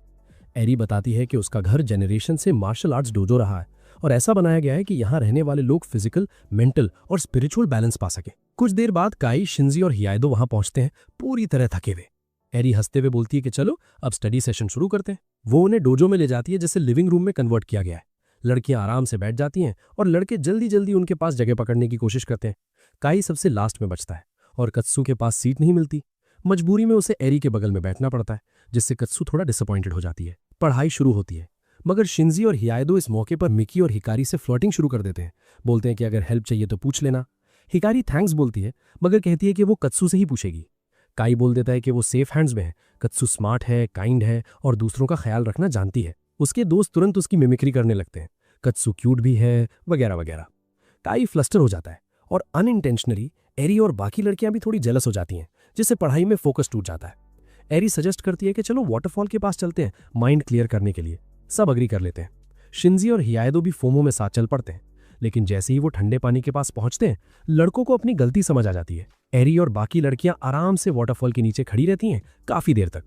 जब वो बाहर आती हैं, काई कत्सू से पूछता है कि वो ठीक है ना। फिर उसकी नजर उस पर अटक जाती है, भीगे बाल, चमकता चेहरा, और वो बस देखता रह जाता है। फिर लड़कों की बारी आती है। उन्हें और भी ज्यादा वायलेंट वाटरफॉल के नीचे भेजा जाता है। रात तक उनकी हालत ऐसी हो जाती है कि जो पढ़ा था सब भूल जाते हैं। उधर लड़कियां खुश लग रही होती हैं और कत्सू के साथ उनकी बॉन्डिंग भी और स्ट्रांग हो जाती है। अगले दिन जब सिल और ल्यूक को पता चलता है कि काई ने पढ़ाई नहीं की और ज्यादातर वक्त वाटरफॉल के नीचे बिताया, वो उसे अक्यूज करती हैं कि वो अकेले मजे कर रहा था। काई एक्सप्लेन करना चाहता है कि वो टॉर्चर था, मगर हिकारी उल्टा बोल देती है कि वो मजेदार था, जिससे सिल और ल्यूक और जेलस हो जाती है। फिर सब डंजन की तरफ मार्च करते हैं। टारगेट होता है 10th फ्लोर क्लियर करना। मिक्यू हिकारी से कहती है कि खुद को ज्यादा पुश मत कर, क्योंकि वो कुछ टाइम से ठीक महसूस नहीं कर रही थी। हिकारी मुस्कुराकर बोलती है कि वो मजे कर रही है और रुकना नहीं चाहती। तभी सिल मॉन्स्टर सेंस करती है और काई उससे गाना गाने को कहता है ताकि सबके स्टैट्स बफ हो। जैसे ही सिल गाना शुरू करती है, पूरी पार्टी को पावर बूस्ट मिल जाता है। हिकारी आइस मैजिक से मॉन्स्टर्स को ट्रैप कर देती है। काई बेल को लिजर्डमैन संभालने को बोलता है और वो खुद और एरी एक एक और गिराते हैं। फिर 2 और ऑर्क्स आते हैं। मिक्यू पेटल डांस से कंफ्यूज करती है और स्नैच और एरी उन्हें खत्म कर देते हैं। सब सिल की नई स्किल से इंप्रेस्ड होते हैं, मगर ल्यूक को बुरा लग रहा होता है कि उसे आज कुछ करने ही नहीं मिला। काई उसे मनाने के लिए माना कोर्स देता है, मगर वो सल्क करती रहती है। हिकारी सबको खुश देखकर मुस्कुराती है और विश करती है कि ये डेज हमेशा ऐसे ही रहें। जैसे ही वो 10th फ्लोर पर पहुंचते हैं, हिकारी आगे बढ़ जाती है पूरी एनर्जी के साथ। तभी अचानक उसकी छाती में तेज दर्द होता है और वो खून खांसते हुए गिर जाती है। सब पैनिक में आ जाते हैं। मिक्यू भागकर उसके पास जाती है। वो बेहोश हो चुकी होती है। उन्हें तुरंत हॉस्पिटल ले जाया जाता है। मिक्यू उसका हाथ पकड़े रहती है, जबकि एरी बताती है कि डॉक्टर ने कहा है कि डेंजर नहीं है, बस रेस्ट चाहिए और उसे सेडेट किया गया है, इसलिए आज नहीं उठेगी। फिर भी मिक्यू बोलती है कि वो उसके पास ही रहेगी। काई कहता है कि उनके पास हाई क्वालिटी पोशंस हैं, मगर मिक्यू गुस्से में बोलती है कि पोशन सिर्फ वुंड्स हील करते हैं, इलनेस नहीं। एरी और काई पूछते हैं कि क्या उसे हिकारी की बीमारी के बारे में कुछ पता है। तभी उसके पेरेंट्स आ जाते हैं। वो सबको थैंक्स बोलते हैं कि उन्होंने उनकी बेटी का इतना ख्याल रखा और बताते हैं कि इनसे मिलने के बाद वो पहले से ज्यादा चीयरफुल रहने लगी थी। यह सुनकर मिक्यू गिल्ट से भर जाती है और वहां से भाग जाती है। काई और एरी उसके पीछे जाते हैं और उसे रूफटॉप पर उदास बैठा पाते हैं। वहां वो बताना शुरू करती है कि 2 साल पहले उसकी मुलाकात हिकारी से कैसे हुई थी। और इसी के साथ गाइज इस सीरीज का ये पार्ट यहीं एंड करते हैं, लेकिन टेंशन मत लो, इसका next part already work in progress है। तो अगर तुम चाहते हो कि पार्ट 2 जल्दी से जल्दी रेडी हो और अपलोड हो जाए तो नीचे कमेंट्स में बस पार्ट 2 लिख दो। मैं फुल कोशिश करूंगा कि अगला पार्ट जल्दी तैयार करके तुम सबके लिए ड्रॉप कर दो। और हाँ, स्टोरी यहाँ से और भी ज्यादा इंटेंस होने वाली है।